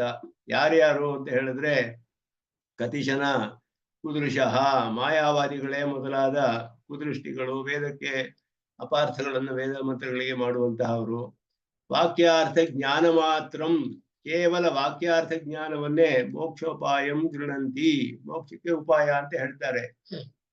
ವಾಕ್ಯಾರ್ಥ ಜ್ಞಾನ ತಿಳಿದ್ರೆ ಸಾಕು ನಮ್ಗೆ, ಅದರಿಂದಲೇ ಮೋಕ್ಷ, ಉಪಾಸನೆ ಅನ್ನೋದು ಬೇಕಾಗಿಲ್ಲ ಅಂತ ಹೇಳಿದ್ರು. ಆದ್ರಿಂದ ಕರ್ಮವೇ ಬೇಡ ಅವರಿಗೆ, ಕರ್ಮದಿಂದ ಮನಃಶುದ್ಧಿ ಬರುತ್ತೆ ಅಷ್ಟೇ. ಅದು ಬಂದ್ರೆ ಮುಗೀತು, ಕರ್ಮವನ್ನ ಬಿಟ್ಬಿಡಿ ಪೂರ್ತಿ, ಕರ್ಮ ಸ್ವರೂಪವನ್ನೇ ತ್ಯಾಗ ಮಾಡಿ ಎಂದ್ರು. ನಾವು ಹೇಳಿದ್ವಿ ಕರ್ಮ ಸ್ವರೂಪ ತ್ಯಾಗವಿಲ್ಲ, ಕರ್ಮಗಳನ್ನ ಮಾಡಬೇಕು, ವರ್ಣಾಶ್ರಮ ಧರ್ಮಗಳನ್ನ. ಆದರೆ ಅದರ ಫಲ, ಮಮತ, ಸಂಘ, ಅದರ ಕರ್ತೃತ್ವ ಇದನ್ನೆಲ್ಲ ತ್ಯಾಗ ಮಾಡ್ಬೇಕು. ಇದುವೇ ಸಾತ್ವಿಕ ತ್ಯಾಗ ಅಂತ ಹೇಳೋದು. ಆ ತ್ಯಾಗ ಹೇಳಿದೆ ಹೊರತು ಕರ್ಮದ ಸ್ವರೂಪ ತ್ಯಾಗ, ಕರ್ಮವನ್ನೇ ಬಿಟ್ಬಿಡು ಅಂತ ಹೇಳಿಲ್ಲ. ಕರ್ಮ ಮಾಡ್ಬೇಕು, ನಾನು ಮಾಡ್ಲಿಲ್ಲ ಅಂತ ಅನುಸಂಧಾನ ಮಾಡ್ಬೇಕು. ಈ ಫಲ ನನ್ನದಲ್ಲ ಅಂತ ಅನುಸಂಧಾನ ಮಾಡು. ಭಗವಂತನ ಪ್ರೀತಿಗಾಗಿ ಮಾಡ್ತಾ ಇದ್ದೀನಿ, ಅವನ ಆರಾಧನಾ ರೂಪವಾಗಿ ಮಾಡ್ತಿದ್ದೀನಿ, ಹೀಗೆ ಅನುಸಂಧಾನ ಮಾಡೋದೇ. ಅದು ಮಾಡ್ಬೇಕೇ ಹೊರತು ಅದನ್ನ ಬಿಟ್ಬಿಡು ಅಂತ ಶ್ರುತಿ ಹೇಳಿಲ್ಲ ಅನ್ನೋದನ್ನ ಸ್ಥಾಪನೆ ಮಾಡಿದ. ವಾಕ್ಯಾರ್ಥ ಜ್ಞಾನವೇ ಮೋಕ್ಷವಲ್ಲ, ಅದಕ್ಕಿಂತ ಅಧಿಕವಾದ ಉಪಾಸನಾತ್ಮಕವಾದ ಜ್ಞಾನ, ಅದನ್ನ ನಿರಂತರವಾಗಿ ಚಿಂತನೆ ಮಾಡಿ ಅದನ್ನ ಮುಂದಿನ ಅಧ್ಯಾಯದಲ್ಲಿ ಹೇಳ್ತಾರೆ. ಉಪಾಸನೆ ವಿಷಯದಲ್ಲೇ ಕೆಲವು ವಿಷಯಗಳು ಮುಂದಿನ ಅಧ್ಯಾಯದಲ್ಲಿ ಬರುತ್ತೆ. ನಿರಂತರ ಚಿಂತನೆ ಮಾಡಿ ಸಾಕ್ಷಾತ್ಕಾರ ಮಾಡ್ಕೊಳ್ಬೇಕು. ಬರೀ ವಾಕ್ಯಾರ್ಥ ಜ್ಞಾನದಿಂದ ಮೋಕ್ಷ ಬರಲ್ಲ ಅನ್ನೋದನ್ನ. ಇನ್ನು ಕೆಲವರು ಏಕೆ ಯಾದವ ಪ್ರಕಾಶರೇ ಮೊದಲಾದವರು ಜ್ಞಾನಂ ಕರ್ಮೇತಿ ಯುಗ್ಮಂ, ಜ್ಞಾನ ಕರ್ಮ ಸಮುಚ್ಚಯವಾದ ಅಂತ ಅವರಿಗೆ ಹೆಸರು. ಕರಣಮಿತಿ ಸಮುಚ್ಚಿತ್ಯ ಮನ್ಯಂತೆ, ಮೋಕ್ಷಕ್ಕೆ ಜ್ಞಾನ ಕರ್ಮ ಸಮುಚ್ಚಯ, ಜ್ಞಾನ ಕರ್ಮ ಸಮುಚ್ಚಯವಾದ ಅಂತ ಎರಡೂ ಸೇರಿ ಉಪಾಯ ಅಂತ ಹೇಳಿದ್ರು. ನಾವು ಹೇಳಿದ್ವಿ ಎರಡು ಸೇರಿ ಉಪಾಯವಲ್ಲ, ಕರ್ಮ ಅಂಗವಾಗುತ್ತೆ, ಉಪಾಸನೆಯೇ ಪ್ರಧಾನ. ಪುರುಷಾರ್ಥ ಅತಃಶಬ್ದ ಬಾದರಾಯಣರು ಸ್ಪಷ್ಟವಾಗಿ ಹೇಳಿದ್ರು. ಉಪಾಸನೆಯೇ ಪ್ರಧಾನ ಅಂಗಿ ಅಂತ ಹೇಳೋದು, ಕರ್ಮಗಳು ಅಂಗವಾಗುತ್ತೆ, ವರ್ಣಾಶ್ರಮ ಧರ್ಮಗಳೆಲ್ಲ ಅದಕ್ಕೆ ಅಂಗವಾಗುತ್ತೆ. ಆದ್ದರಿಂದ ಉಪಾಸನೆಗೆ ಬೇರೆ ಕರ್ಮಗಳು ಕೆಲವು ಹೇಳಿರ್ಬೋದು, ಅರ್ಚಿರಾದಿ ಸ್ಮರಣೆ, ಗತಿ ಚಿಂತನೆ ಮೊದಲಾದದ್ದೆಲ್ಲ, ಅದೆಲ್ಲ ಅಂಗವಾಗುತ್ತೆ ಅದಕ್ಕೆ. ಅದರಿಂದ ಎರಡು ಸಮಾನವಾದ ಉಪಾಯತ್ವ ಇಲ್ಲ ಎರಡಕ್ಕೂ. ಕರ್ಮದಿಂದ ಮೋಕ್ಷವಿಲ್ಲ ಅನ್ನೋದು ಸಿದ್ಧ ನಮ್ಮ ಸಿದ್ಧಾಂತದಲ್ಲಿ. ಕರ್ಮವು ಅಂಗವಾಗುತ್ತೆ ಉಪಾಸನೆಗೆ. ಅನ್ಯೇ ಮತ್ತೆ ಕೆಲವರು ನಿರೀಶ್ವರ ಮೀಮಾಂಸಕರು ಅಂತ ಹೇಳುವಂತಹ ಅವರು ಸಾಂಖ್ಯರು ಪ್ರಧಾನವಾಗಿ, ನಿರೀಶ್ವಕ ಮೀಮಾಂಸಕರು ಇದ್ದಾರೆ, ಅವರು ಪೂರ್ವ ಮೀಮಾಂಸಕರು ಅಂತ ಹೇಳಿದ್ರೆ ಜೈಮಿನಿಯವರು ಈಶ್ವರನನ್ನ ನಿರಾಕರಣೆ ಮಾಡಿಲ್ಲ. ಅದು ಬಾದರಾಯಣ ಸೂತ್ರಗಳಲ್ಲಿ ಸ್ಪಷ್ಟವಾಗಿ ನಮಗೆ ತಿಳಿದು ಬರುತ್ತೆ. ಅವರು ಸಾಕ್ಷಾದಪಿ ಅವಿರೋಧಂ ಜೈನಿಹಿ ಭಾವಂ ಜೈನಿಹಿ ಉಪನ್ಯಾಸಾದಿಭ್ಯ, ಇದೆಲ್ಲ ಸೂತ್ರಗಳು ಜೈಮಿನಿಯರು ಪರಮಾತ್ಮನನ್ನು ಒಪ್ಕೊಂಡಿದ್ದಾರೆ ಬ್ರಹ್ಮನನ್ನ ಅಂತ ಬಾದರಾಯಣ ಸ್ಪಷ್ಟವಾಗಿ ತಿಳಿಸ್ತಾರೆ ಸೂತ್ರಗಳಲ್ಲಿ. ಆದರೆ ಜೈಮಿನಿ ಸೂತ್ರಗಳಿಗೆ ವ್ಯಾಖ್ಯಾನ ಮಾಡಿದಂತಹ ಶಬರ ಸ್ವಾಮಿಗಳಾಗಲಿ, ಕುಮಾರಿಲ ಭಟ್ರಾಗಲಿ, ಪ್ರಭಾಕರರಾಗಲಿ ಎಲ್ಲರೂ ನಿರೀಶ್ವರವಾದವನ್ನೇ ಮಾಡಿದ್ರು. ಈಶ್ವರನ ಒಪ್ಕೊಳ್ಳಿಲ್ಲ ಅಂತಾನೆ ಜೈಮಿನಿ ಸೂತ್ರಗಳಿಗೆ ಅರ್ಥ ಮಾಡಿಟ್ರು, ಕರ್ಮಕ್ಕೆ ಪ್ರಾಧಾನ್ಯ ಕೊಟ್ಟು ಹಾಗೆ ಮಾಡಿದ್ರು ಅವರು. ಅವರೆಲ್ಲ ನಿರೀಶ್ವರ ಮೀಮಾಂಸಕರು ಅಂತ ಹೇಳ್ತೀವಿ, ಜೈಮಿನಿಯನ್ನ ಹಾಗೆ ಹೇಳೋದಿಲ್ಲ. ಜೈಮಿನಿ ಸೂತ್ರಗಳಿಗೆ ವ್ಯಾಖ್ಯಾನ ಮಾಡಿದವರು ನಿರೀಶ್ವರ ಮೀಮಾಂಸಕರು. ಅವ್ರು ಯಾರು ಬ್ರಹ್ಮನನ್ನೇ ಒಪ್ಕೊಳ್ಳಿಲ್ಲ, ದೇವತೆಯನ್ನ ಒಪ್ಕೊಳ್ಳಿಲ್ಲ, ಬ್ರಹ್ಮನನ್ನ ಒಪ್ಕೊಳ್ಳಿಲ್ಲ. ಮಂತ್ರವೇ ದೇವತೆ ಅಂತ ಹೇಳಿದ್ರು, ಕರ್ಮವೇ ಫಲ ಕೊಡುತ್ತೆ ಅಂತ ಹೇಳಿದ್ರು. ಅಂತಹ ನಿರೀಶ್ವರ ಮೀಮಾಂಸಕರು ಕರ್ಮ ಪ್ರಾಧಾನ್ಯಂ, ಉಪಾಸನೆಗೆ ಅಂಗವಾಗಿ ಉಳ್ಳ ಕರ್ಮವನ್ನೇ ಪುರುಷಾರ್ಥ ಸಾಧನ ಅಂತ ಹೇಳಿದ್ರು. ಉಪಾಸನೆ ಅನ್ನೋದು ಮತ್ತೆ ಉಪನಿಷತ್ತಿಗೆ ಏನ್ ಪ್ರಯೋಜನ ಅಂತ ಹೇಳಿದ್ರೆ, ನಮ್ಮ ಜ್ಞಾನ, ಆತ್ಮಜ್ಞಾನ ಉಂಟು, ಶರೀರಕ್ಕಿಂತ ಬೇರೆಯಾದ ಆತ್ಮ ಇದ್ದಾನೆ, ನಿತ್ಯನಾದವನು ಅಂತ ತಿಳಿಸುತ್ತೆ, ಅಷ್ಟೇ ಪ್ರಯೋಜನ. ಇದು ಯಾಗ ಮಾಡೋವನ್ಗೆ ಬೇಕು. ಜ್ಯೋತಿಷ್ಠೋಮ ಯಾಗ ಮಾಡೋವನ್ಗೆ ಫಲ, ಸ್ವರ್ಗ ಫಲ ಬೇಕಲ್ಲ, ಈ ಜನ್ಮದಲ್ಲಿ ಸಿಗಲ್ಲ ಅಂತ ಗೊತ್ತು ಅವನಿಗೆ, ಮುಂದಿನ ಜನ್ಮದಲ್ಲಿ ಸಿಕ್ಕುತ್ತೆ ಅಂತ ಗೊತ್ತು. ಆತ್ಮ ಮುಂದಿನ ಜನ್ಮಕ್ಕೂ ಇರ್ಬೇಕಲ್ಲ, ಇದ್ರೆ ತಾನೇ, ಈ ಶರೀರ ಅನ್ನೋದು ಇರೋದಿಲ್ಲ, ಮರಣವಾದಾಗ ಭಸ್ಮವಾಗ್ಬಿಡುತ್ತೆ. ಆತ್ಮ ಇದ್ರೆ ತಾನೇ ಅವನಿಗೆ ಸ್ವರ್ಗ ಫಲ ಅನುಭವಿಸಕ್ ಸಾಧ್ಯ. ಅದನ್ನ ತಿಳ್ಕೊಂಡ್ರೆ ಆ ಯಾಗ ಮಾಡ್ತಾನೆ. ಜ್ಯೋತಿಷ್ಠೋಮಾದಿ ಯಾಗಗಳು ಅದನ್ನ ತಿಳಿಸುತ್ತೆ ಉಪನಿಷತ್ತುಗಳು. ಅದು ಯಾಕೆ ಮುಖ್ಯವಲ್ಲ ಅಂದ್ರೆ, ಕರ್ಮಕ್ಕೆ ಒಂದು ಸಂಸ್ಕಾರ ಉಂಟಾಗುತ್ತೆ ಇವನಿಗೆ. ಅದರಿಂದ ಯಜಮಾನನಿಗೆ ಆತ್ಮಜ್ಞಾನ ಅನ್ನುವುದು ಒಂದು ಸಂಸ್ಕಾರವನ್ನು ಉಂಟು ಮಾಡಿ ಕರ್ಮಕ್ಕೆ ಅಧಿಕಾರವನ್ನು ಉಂಟು ಮಾಡೋದ್ರಿಂದ ಕರ್ಮಕ್ಕೆ ಶೇಷಭೂತ, ಆದ್ರಿಂದ ಕರ್ಮವೇ ಪ್ರಧಾನ ಅಂತ ಅವರು ಸ್ಥಾಪನೆ ಮಾಡ್ತಾರೆ. ಪೂರ್ವಮೀಮಾಂಸಕರು ಅದನ್ನ ವಾದ ಮಾಡ್ತಾರೆ. ಅದಕ್ಕೆ ಬಾದರಾಯಣರು ಸ್ಪಷ್ಟವಾಗಿ ಹೇಳಿದ್ರು, ಉಪಾಸನೆ ಮೋಕ್ಷ ಬಂದ ಕರ್ಮಗಳೆಲ್ಲ ಪೂರ್ಣವಾಗಿ ನಾಶವಾಗಿಬಿಡುತ್ತೆ, ಕರ್ಮವೇ ಇರೋದಿಲ್ಲ, ಎಲ್ಲಿಂದ ಬಂತು ಕರ್ಮ ಫಲ ಕೊಡಕ್ಕೆ ಅಂತ ಕೇಳ್ತೇವೆ. ಕರ್ಮವೇ ಇರೋದಿಲ್ವಲ್ಲ, ಆದ್ದರಿಂದ ಕರ್ಮ ಪ್ರಧಾನವಲ್ಲ ಅನ್ನೋದನ್ನ ಸ್ಥಾಪನೆ ಮಾಡಿದ್ರು. ಮತ್ತೆ ಅಪರೇ ಸಾಂಖ್ಯರು ಮೊದಲಾದವರು ಮುಕ್ತಿಂ ಅಸಾಧ್ಯಾಮಿಚ್ಛಂತಿ, ಪುರುಷ ಅನ್ನೋನು ನಿತ್ಯ ಮುಕ್ತ ಅಂತ ಹೇಳ್ತಾರೆ. ಅವನಿಗೆ ಮೋಕ್ಷ ಅನ್ನೋದು ಹೊಸದಾಗಿ ಸಂಪಾದಿಸಬೇಕಾಗಿಲ್ಲ. ಆದ್ದರಿಂದ ತೇ ಸರ್ವೇಪಿ, ಎಲ್ಲರೂ ಈ ಪಾದದಲ್ಲಿ ಕರ್ಮಾಂಗಕ ಭಜನ ವಿಧಿ ಸ್ಥಾಪನೋಕ್ತ್ಯ, ಪಾದದಲ್ಲಿ ಕರ್ಮವನ್ನ ಅಂಗವನ್ನಾಗಿ ಉಳ್ಳ ಉಪಾಸನೆಯು ಮೋಕ್ಷಗಳ ಅನುಷ್ಠಾನ ಮಾಡಬೇಕು ಸ್ಥಾಪನೆ ಮಾಡೋದ್ರಿಂದ ಎಲ್ಲರೂ ಮುಕ್ತಿಯ ನಿರಸ್ತಾಹ, ಎಲ್ಲರೂ ನಿರಸ್ತರಾಗಿದ್ದಾರೆ ಅಂತ ಹೇಳಿದ್ರು. ಹೇಗೆ ನಮ್ಮ ಸಿದ್ಧಾಂತದಲ್ಲಿ ಮೋಕ್ಷೋಪಾಯದ ಸಾಧನೆ ಇಲ್ಲಿ ಸಾಧಿಸಿರೋದು ಸಾರ್ಥಕವಾಗಿದೆ ಅನ್ನೋದನ್ನ ಹೇಳ್ತಾರೆ ಇಲ್ಲಿ. ಅದಾದ್ಮೇಲೆ ಇನ್ನು ಕೆಲವು 4 ವಿಚಾರಗಳಲ್ಲಿ ಹೇಳ್ತಾರೆ. ಮೋಕ್ಷಾಭಾವೇ ಮುಧಾ ಸ್ಯಾತ್ ಸಪರಿಕರಮಿದಂ ಸಾಧನಂ ಚಿಂತ್ಯಮಾನಂ ಮುಕ್ತಿಶ್ಚೇದ್ ಭ್ರಾಂತಿ ಸಿದ್ಧ ಭ್ರಮಹ್ಯ ಭವಿತಾ ಯಾವದಾತ್ಮಸ್ವರೂಪಂ ಕ್ಷೇತ್ರಜ್ಞಂ ನಿತ್ಯ ಮುಕ್ತಂ ಖದಯಿತುರ ಫಲಃ ಸಾಧನಾಧ್ಯಾಯ ಇತ್ತಂ ಪ್ರಧ್ವಂಸಾಪ್ತಾ ಹಿ ಮುಕ್ತಿ ಆತ್ಮ ಹಿ ಮುಕ್ತಿ ನೈವೇದ ವಿಮತ ಸಾಧು ಭಾವಾತ್ಮಿಕಾನಃ.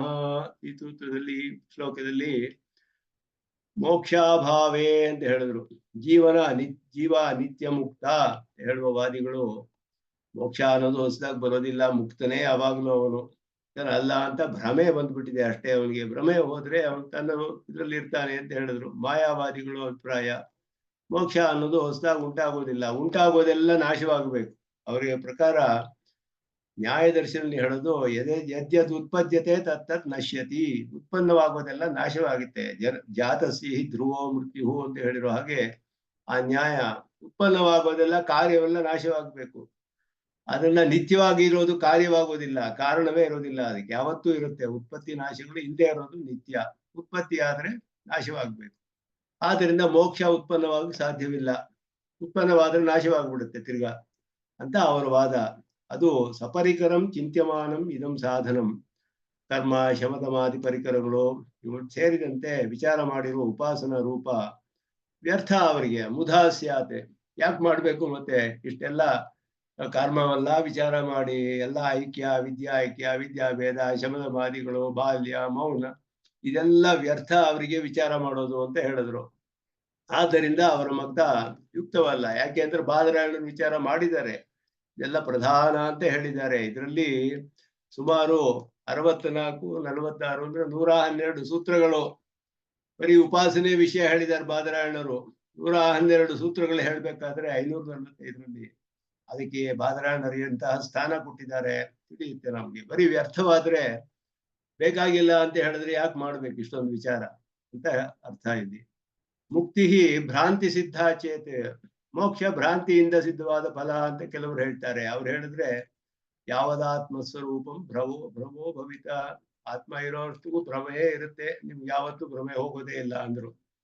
ಯಾಕೆಂದ್ರೆ ಸಂಸಾರ ಭ್ರಾಂತಿ ಇರುವಾಗ ಆರೋಪಿತವಾದ ಮೋಕ್ಷ ವಿಷಯ ಭ್ರಾಂತಿ ಯಾವ್ಯಾವತ್ತು ಅನುವರ್ತಿಸ್ತಾ ಇರುತ್ತೆ ಅಂತ ಅರ್ಥ. ಈ ರೀತಿ ಇರೋದ್ರಿಂದ ಕ್ಷೇತ್ರಜ್ಞಂ ನಿತ್ಯ ಮುಕ್ತಂ ಕಥಯಿತು, ಬದ್ಧಾವಸ್ಥೆಯಲ್ಲಿಯೂ ನಿತ್ಯ ಮುಕ್ತ ಅಂತ ಹೇಳುವವನಿಗೆ ಸಾಧನಾಧ್ಯಾಯ, ಮೋಕ್ಷಕ್ಕೆ ಸಾಧನವಾದ ಉಪಾಸನ ವಿಚಾರ ಮಾಡುವ ಈ ಸಾಧನಾಧ್ಯಾಯ ಅನ್ನೋದು ಅಂದ್ರೆ 3ನೇ ಅಧ್ಯಾಯ ಅಫಲಃ, ನಿಷ್ಪ್ರಯೋಜನವಾಗುತ್ತೆ. ಮುಕ್ತಿ ಪ್ರಧ್ವಂಸಾತ್ಮ, ಪ್ರಧ್ವಂಸಾಭಾವ ರೂಪವಾದದ್ದು. ನಯವಿದ ಅಭಿಮತ, ನೈಯಾಯಿಕರು ಅಂಗೀಕರಿಸಿದ್ದಾರೆ. ಅಂತ ಹೇಳಿದ್ರೆ ಪ್ರಧ್ವಂಸಾಭಾವ ಅಂದ್ರೆ ಒಂದು ಘಟ ಉತ್ಪನ್ನವಾಗುತ್ತೆ, ಅದು ನಾಶವಾಗ್ಬಿಟ್ರೆ ಅದರ ಪ್ರಧ್ವಂಸಾಭಾವ ಉಂಟಾಗುತ್ತೆ, ಅದು ನಿತ್ಯವಾಗಿರುತ್ತೆ, ಅದು ಕೊನೆಯೇ ಇಲ್ಲ. ಯಾಕೆಂದ್ರೆ ಒಂದು ಒಡೆದ ಘಟ ಅದೇ ಘಟ ಮತ್ತೆ ಒಡೆಯಕ್ಕಾಗಲ್ವಲ್ಲ. ಘಟಸ್ಯ ಗಮನಂ ನಾಸ್ತಿ ಅಂತ ಹೇಳಿದ್ರು, ಕೃತಸ್ಯ ಕರಣಂ ನಾಸ್ತಿ. ಘಟ ಒಡೆದ್ರೆ ಮುಗೀತು, ಆ ಘಟವನ್ನೇ ಮತ್ತೆ ಹೊಡೆಯಕ್ಕಾಗೋದಿಲ್ಲ. ಆ ಪ್ರಧ್ವಂಸಾಭಾವ ಅನ್ನೋದು ಎಂದೆಂದಿಗೂ ಇರುತ್ತೆ, ನಿತ್ಯವಾಗಿರುತ್ತೆ ಅಂತ ನೈಯಾಯಿಕರು ಹೇಳಿದ್ರು. ಅದಕ್ಕೆ ಅವ್ರು ಹೇಳಿದ್ರು ದುಃಖ ಧ್ವಂಸವೇ ಮೋಕ್ಷ ಅಂತ ಹೇಳಿದ್ರು. ಆ ಮುಕ್ತಿ ನಮಗೆ ಹೇಗಿರುತ್ತೆ ಅಂದ್ರೆ ಭಾವಾತ್ಮಿಕ, ಅದು ಅಭಾವ ರೂಪವಲ್ಲ. ಪ್ರಧ್ವಂಸಾಭಾವ ಅಂತ ಹೇಳ್ತಾರೆ ಅವರು, ಅಭಾವ ರೂಪವಲ್ಲ, ಭಾವಾತ್ಮಿಕ ಅಂದ್ರು. ಪಾಸಿಟಿವ್, ನೆಗೆಟಿವ್ ಅಲ್ಲ. ಅದು ಅಪಹತ ಪಾಪ್ಮತ್ವ ಮೊದಲಾದ ಗುಣಾಷ್ಟಗಳ ಆವಿರ್ಭಾವ ಆಗಿ ಭಾವರೂಪಿಯೂ ಆಗಿದೆ. ನಮ್ಮ ದುಃಖವೂ ಧ್ವಂಸವಾಗುತ್ತೆ, ಅನುಭವವೂ ಸಿಗುತ್ತೆ ನಮ್ಗೆ. ಆದ್ದರಿಂದ ಎರಡೂ ಇದೆ ನಮ್ಗೆ. ನಚ ಪುನರಾವರ್ತನೆ ಮೊದಲಾದ ಶ್ರುತಿಗಳ ಅನುವಾಗಿ ನಿತ್ಯವಾಗಿಯೂ ಇದೆ, ಶ್ರುತಿಗಳಲ್ಲಿ ಸ್ಪಷ್ಟವಾಗಿ ಹೇಳಿರೋದ್ರಿಂದ ಹೀಗೆ ಮತಾಂತರ ಹೇಳಿರುವ ಮುಕ್ತಿಗಳನ್ನೆಲ್ಲ ನಿರಾಕರಿಸಿ ನಮ್ಮ ಸಿದ್ಧಾಂತದಲ್ಲಿ ಮುಕ್ತಿ ಸ್ವರೂಪವನ್ನ ಸ್ಥಾಪನೆ ಮಾಡಿದ್ದಾರೆ. ಇದೆಲ್ಲ ಕೂಡ ಅನಿಷ್ಟ ನಿವರ್ತನ ಪೂರ್ವವಾದ ಇಷ್ಟ ಪ್ರಾಪ್ತಿ, ಈ ವಿಷಯಗಳನ್ನೆಲ್ಲ ಈ ಅಧ್ಯಾಯದಲ್ಲಿ ಪ್ರಧಾನವಾಗಿ ಚಿಂತನೆ ಮಾಡಿದ್ವಿ ಇದುವರೆಗೂ. 3ನೇ ಅಧ್ಯಾಯ ಸಾಧನಾಧ್ಯಾಯ ಬಹಳ ಪ್ರಧಾನವಾದದ್ದು. ಉತ್ಪತ್ತಿ ಕ್ರಮದಲ್ಲಿ ಮೊದಲು ಸಾಧನ, ಆಮೇಲೆ ಸಾಧ್ಯ. ಯಾಕೆಂದ್ರೆ ಒಂದು ಘಟ ಮಾಡ್ಬೇಕಾದ್ರೆ ಮಣ್ಣು, ದಂಡ, ಚಕ್ರ ಎಲ್ಲ ಮೊದಲು ಇಟ್ಕೊಂಡು ಕೆಲಸ ಮಾಡ್ಬೇಕು ಅವನು, ಆಮೇಲೆ ಘಟ ಉತ್ಪನ್ನವಾಗುತ್ತೆ. ಮೋಕ್ಷ ಫಲವನ್ನ ಚಿಂತನೆ ಮಾಡಕ್ಕೆ ಮೊದಲು ಅದಕ್ಕೆ ಬೇಕಾದ ಸಾಧನವನ್ನ ಇಲ್ಲಿ ಉತ್ಪತ್ತಿ ಕ್ರಮದಲ್ಲಿ ಚಿಂತನೆ ಮಾಡ್ತಾರೆ. ಅದು 3ನೇ ಅಧ್ಯಾಯ. ಮುಂದಿನ 4ನೇ ಅಧ್ಯಾಯದಲ್ಲಿ ಫಲದ ಚಿಂತನೆ ಅದು ಬರುತ್ತೆ. ಅದ್ಭುತವಾದ ಅಧ್ಯಾಯ 3ನೇ 4ನೇ ಅಧ್ಯಾಯ. ಅದನ್ನ ಮುಂದುವರಿಸೋಣ ಮುಂದೆ ಅಂತ ಹೇಳಿಬಿಟ್ಟು ಇಲ್ಲಿಗೆ ನಿಲ್ಲಿಸ್ಕೊಳ್ತೇನೆ. ಯೋ ನಿತ್ಯಮಚ್ಯುತ ಪದಾಂಬುಜ ಯುಗ್ಮ ರುಕ್ಮ ವ್ಯಾಮೋಹತಃ ತದಿತರಾಣಿ ತೃಣಾಯ ಮೇನೆ ಅಸ್ಮದ್ಗುರೋರ್ಭಗವತೋಸ್ಯ ದೇಹಿಕ ಸಿಂಧೋ ರಾಮಾನುಜಸ್ಯ ಚರಣೋ ಶರಣಂ ಪ್ರಪದ್ಯೆ. ಓಂ ಶನ್ನೋ ಮಿತ್ರಶಂ ವರುಣಃ ಶನ್ನೋ ಭವತ್ವರ್ಯಮಾ ಶನ್ನ ಇಂದ್ರೋ ಬೃಹಸ್ಪತಿಃ ಶನ್ನೋ ವಿಷ್ಣುರುಕ್ರಮಃ. ನಮೋ ಬ್ರಹ್ಮಣೇ ನಮಸ್ತೆ ವಾಯೋ ತ್ವಮೇವ ಪ್ರತ್ಯಕ್ಷಂ ಬ್ರಹ್ಮಾಸಿ ತ್ವಾಮೇವ ಪ್ರತ್ಯಕ್ಷಂ ಬ್ರಹ್ಮಾವಾದಿಶಂ ಪ್ರಥಮವಾದಿಶಂ ಸತ್ಯಮವಾದಿಶಂ ತನ್ಮಾಮಾವೀತ್ ತದ್ಭಕ್ತಾರಮಾವೀತ್ ಆವೀತ್ ಮಾಮಾವೀತ್ ಭಕ್ತಾರಂ. ಓಂ ಶಾಂತಿ ಶಾಂತಿ ಶಾಂತಿ. ರಾಮಾನುಜಾಯ ನಮಃ.